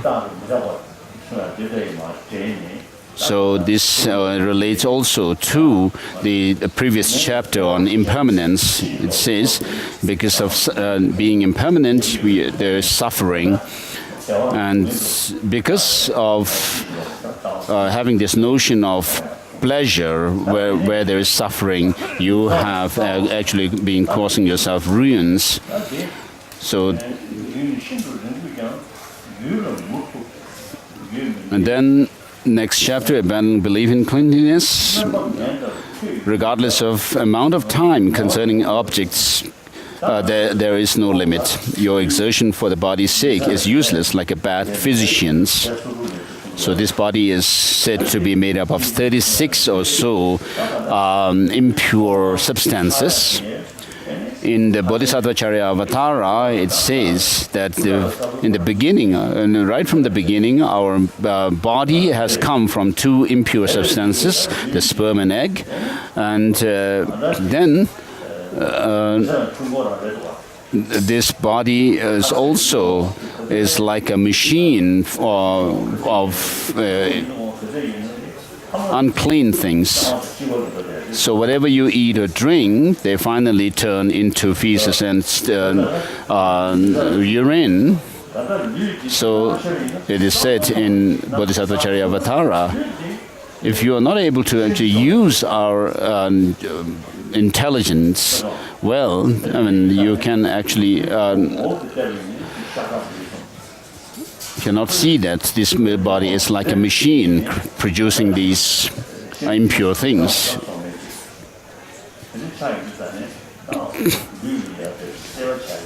So therefore, there's you should not have attachment or craving for this body. Just as the craving for earth does not stop in those that subsist on it, similarly, longing for sensual pleasure grows in people as they indulge. So this shows the impurity of the body, uncleanliness. So if you, as Bodhisattvacharya Avatara says, if you actually peel off the skin, then you'll see the flesh with underneath it. And if you actually take that off, you'll see all the different organs, such as the liver, lung, heart, and then the intestines, the stomach, and so forth. And then if you open your head, the neuroscientists who describe and explain about the brain,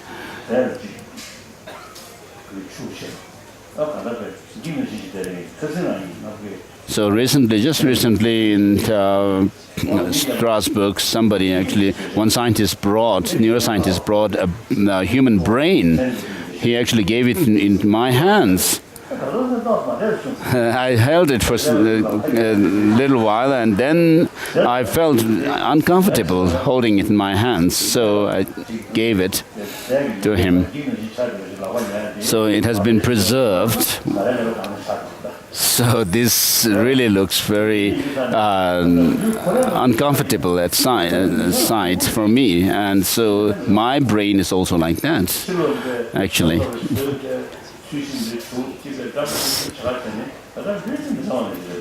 So even though you may put on cosmetics, and inside your body is full of filth, as Bodhisattvacharya Avatara says. So this body is full of filth. So countries where there is huge advancement materially, and the people are more or less lost in the beautiful sights. And so what has happened is the people have actually have a materialistic way of life, indulging in these good sights and sound and so forth.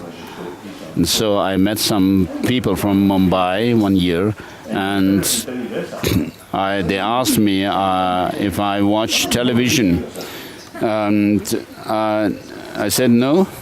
And then this child actually said, "How do you pass your time then?" So I got the impression that these children are actually spend their time with televisions, watching programs on television. So today, material development, what it has actually brought is caused is people. It has caused people to actually indulge in the sensorial pleasure, based on sight, sounds, and then particularly sex. And so these are considered the essence of life.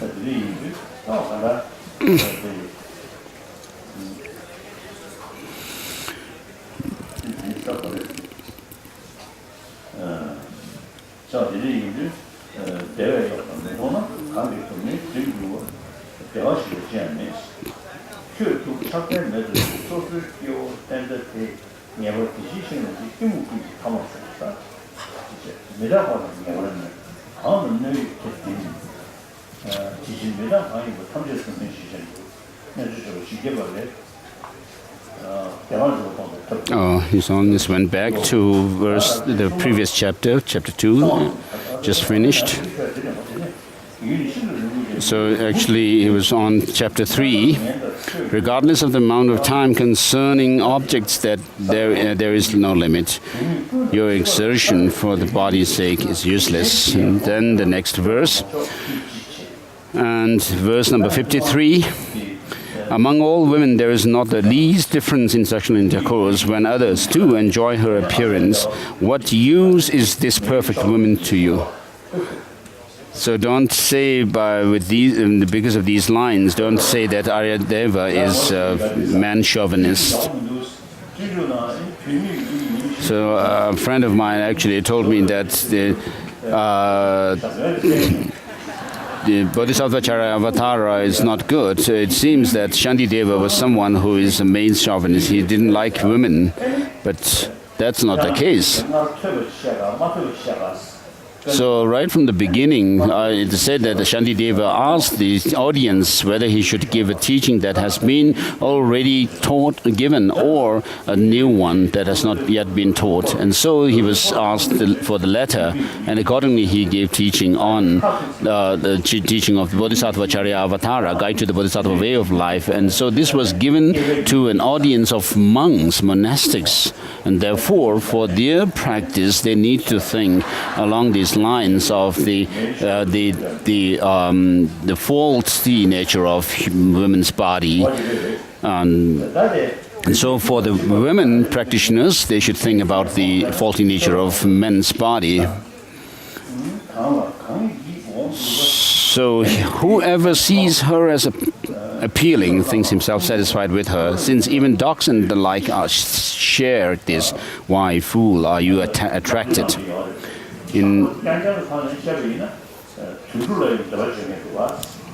So in Brahmanavartika also it says that even animals indulge in sexual intercourse.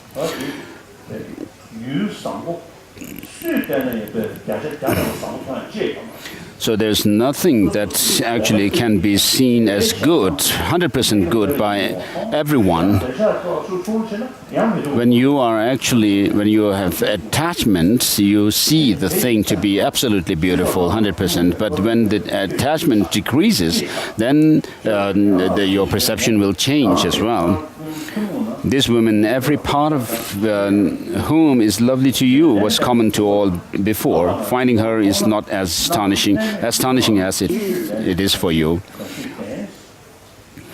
If those with good qualities seem attractive, and the opposite, the reverse, which is true for former or latter, for neither alone persists.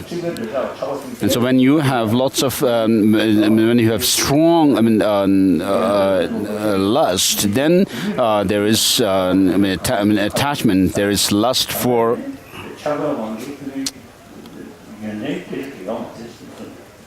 It's disturbing.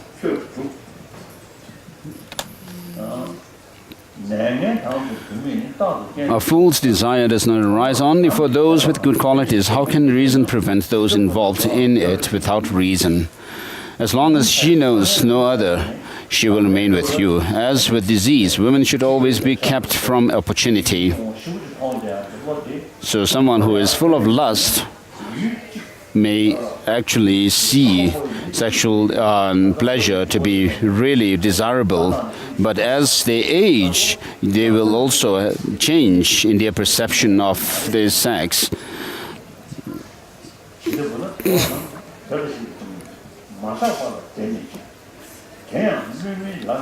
In old age, one dislikes what one did during youth. Why would the liberated not be extremely saddened by it?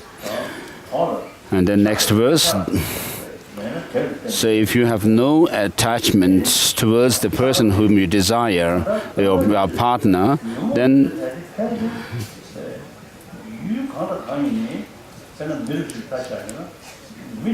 it says those without desire have no pleasure, nor do those not foolish have it.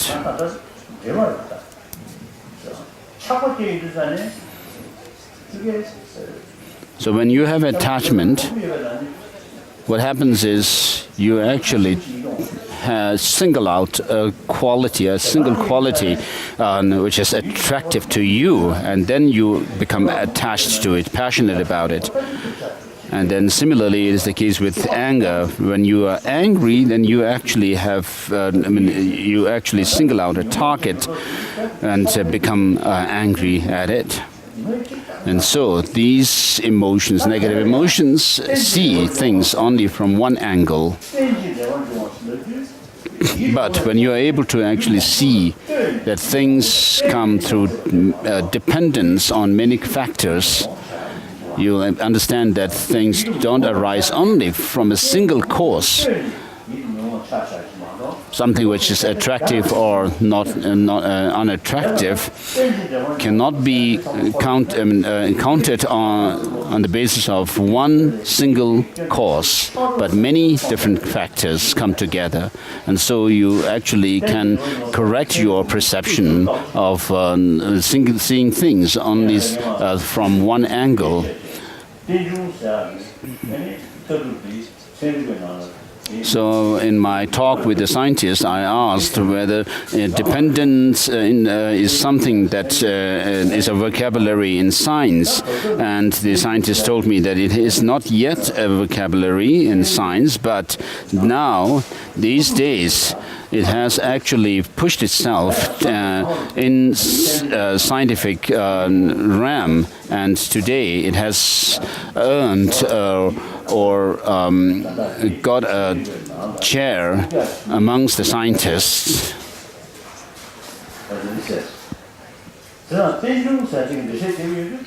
And so when we describe things in terms of dependent origination, then they are able to see that whatever there is comes through dependence on others.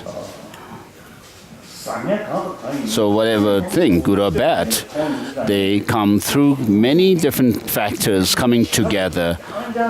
But emotions like attachment and anger actually target only one angle or aspect of the object, and then we become attached or aversion arises. And so it helps to understand that things are dependent on many different factors to reduce our attachment or anger.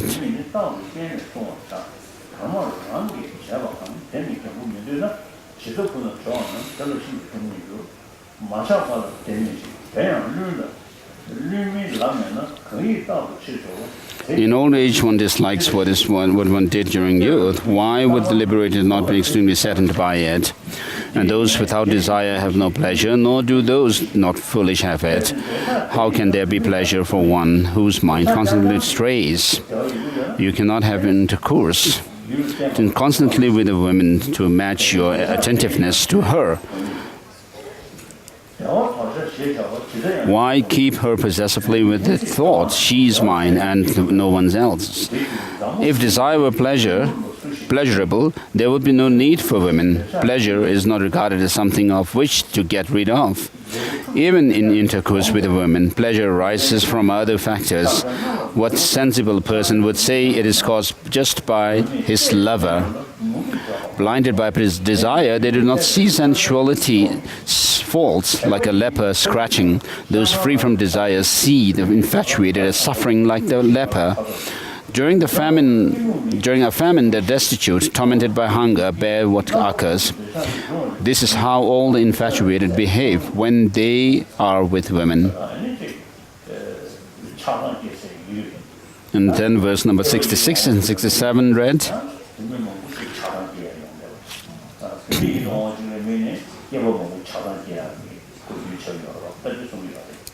So this shows that how, based on perceiving one man, many women become attached or averse, and then how seeing one woman, men become attached or angry.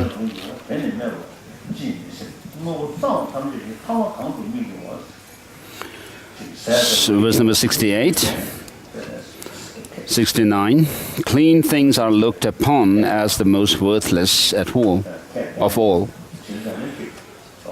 So when you eat something, you actually chew it, and something that may look beautiful before eating, once you chew it, will change. If you take it out of your mouth, it'll look not so pleasant. And then it goes through your esophagus and to your stomach, and then that beautiful thing that you have eaten actually turns into the impure or the impurities, the waste products. So what intelligent person would say that it is clean? Whoever has lived in a private and without it would not have survived. In such a dung worm, arrogance arises only through stupidity.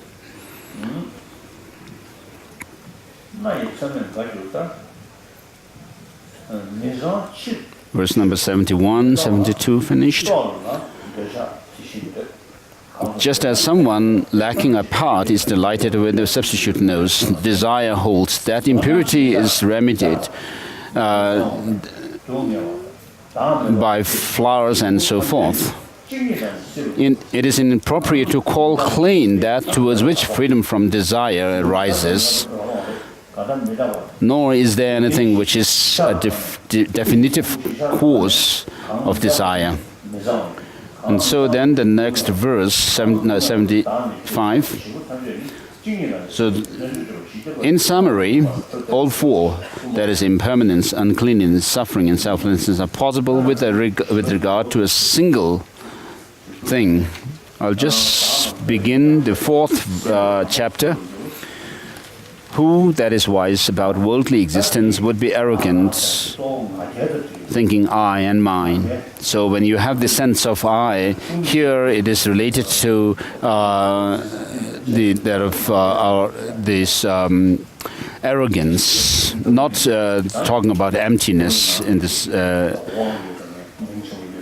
So people who have power, who are famous. And in the past, there were kings and ministers and so forth. So for all things belong equally to all embodied beings. So we are all equal in the sense of being impure.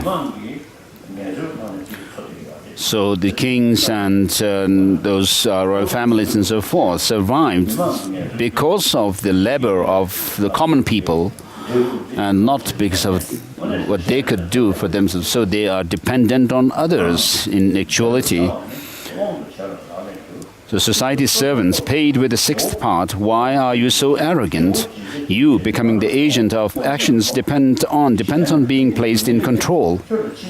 When those in care receive their due, they think of their master as the giver. When the master gives what is to be given, he thinks with conceit, I am the giver. That which you wrongly regard, others consider a source of suffering. Living by working for others, what causes you pleasure? And so when a ruler seems to be the protector of his people as well as protected, why be proud because of the one? Why not free from pride because of the other? Because the kings and others survive on others' effort. And then,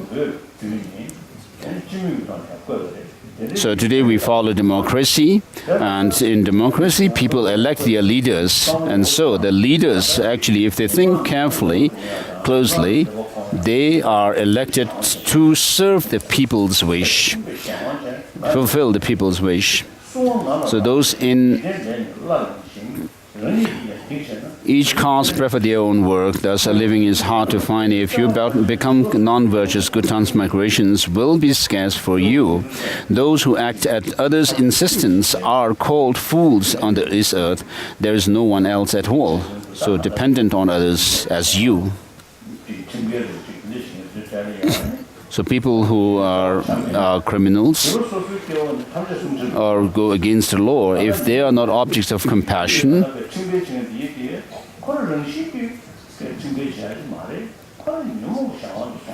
so they actually indulge in their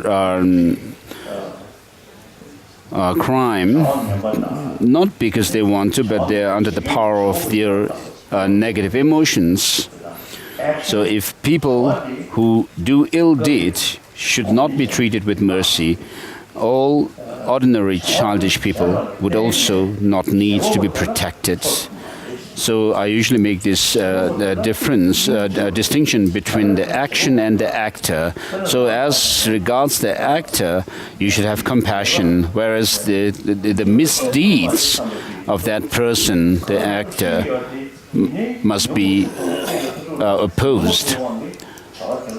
So because of being overpowered by their negative emotions, they have indulged in their misdeeds, but then they could repent later.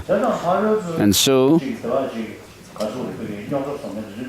the people, the troublemakers, are under the power of their own negative emotions, like attachment, anger, aversion, and so forth. And so we need to show them love, whereas oppose their misdeeds, their bad actions. So in this way, you should distinguish between the actor and the action. So usually when we see somebody doing something, we immediately become angry at the person.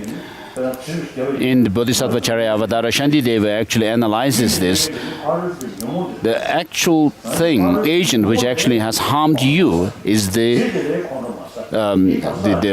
knife, the weapon, and then indirectly the person's negative emotion is the agent which has actually caused you harm. But without being angry at the weapon or the negative emotions of the person, we become angry at the person. And so if you really want to become angry, you should become angry at the negative emotion or the weapon. And so finally, it is the negative emotions that is in the that has actually motivated the person to do the wrong.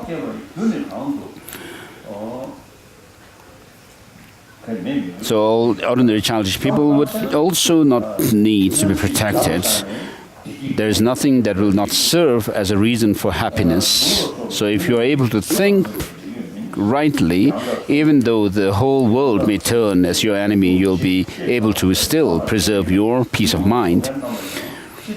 There is nothing that will not serve as a reason for happiness. The reasons such as scriptural statements will not destroy demerit. If giving proper protection is a ruler's religious practice,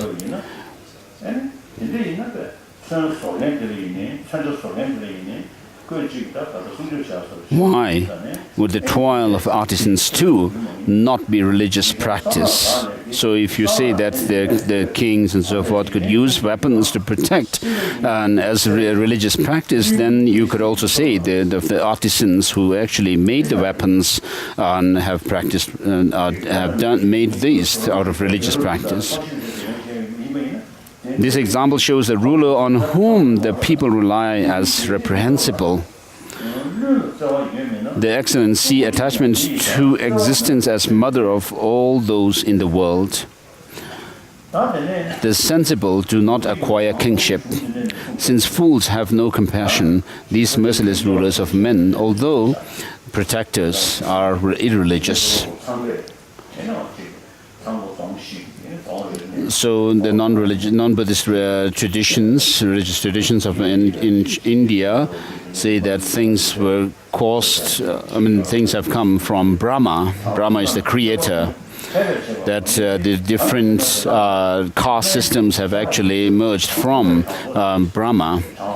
So sages' activities are not at all actions that the wise perform.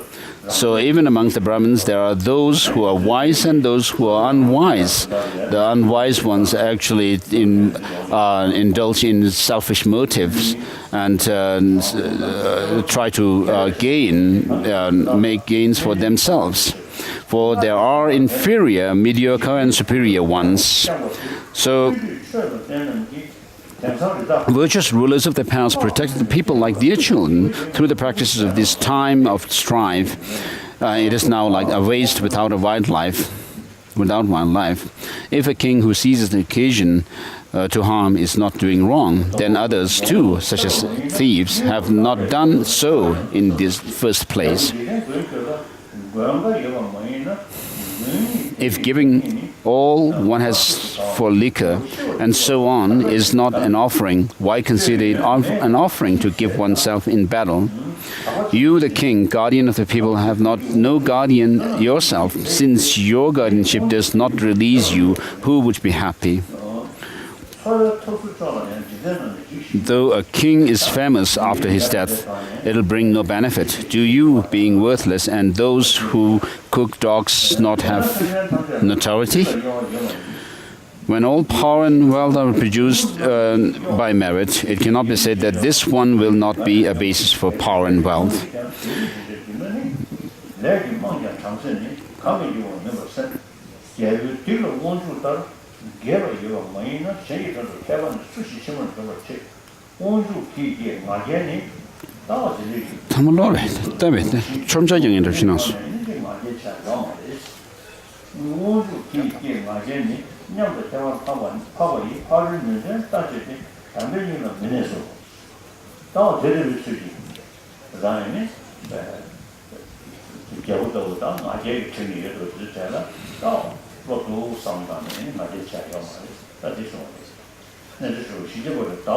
So, chapter 4 completed.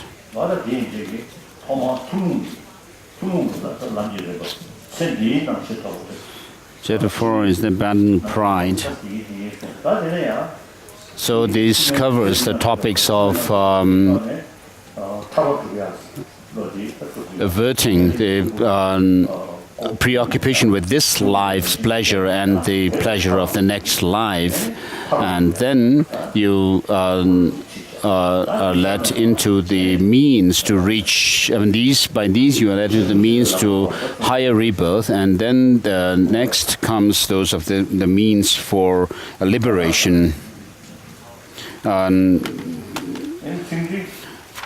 Pertaining to the bodhisattva practices and so forth. So with regard to the word word for word explanation. You could refer to some commentaries. I'm not clear about them. Ragi gewe tawa diguin jan sangbo chi rabdo nga wariki chogi majab number chebe choti ningji chembe yirab gyeb derde sawar chembar sho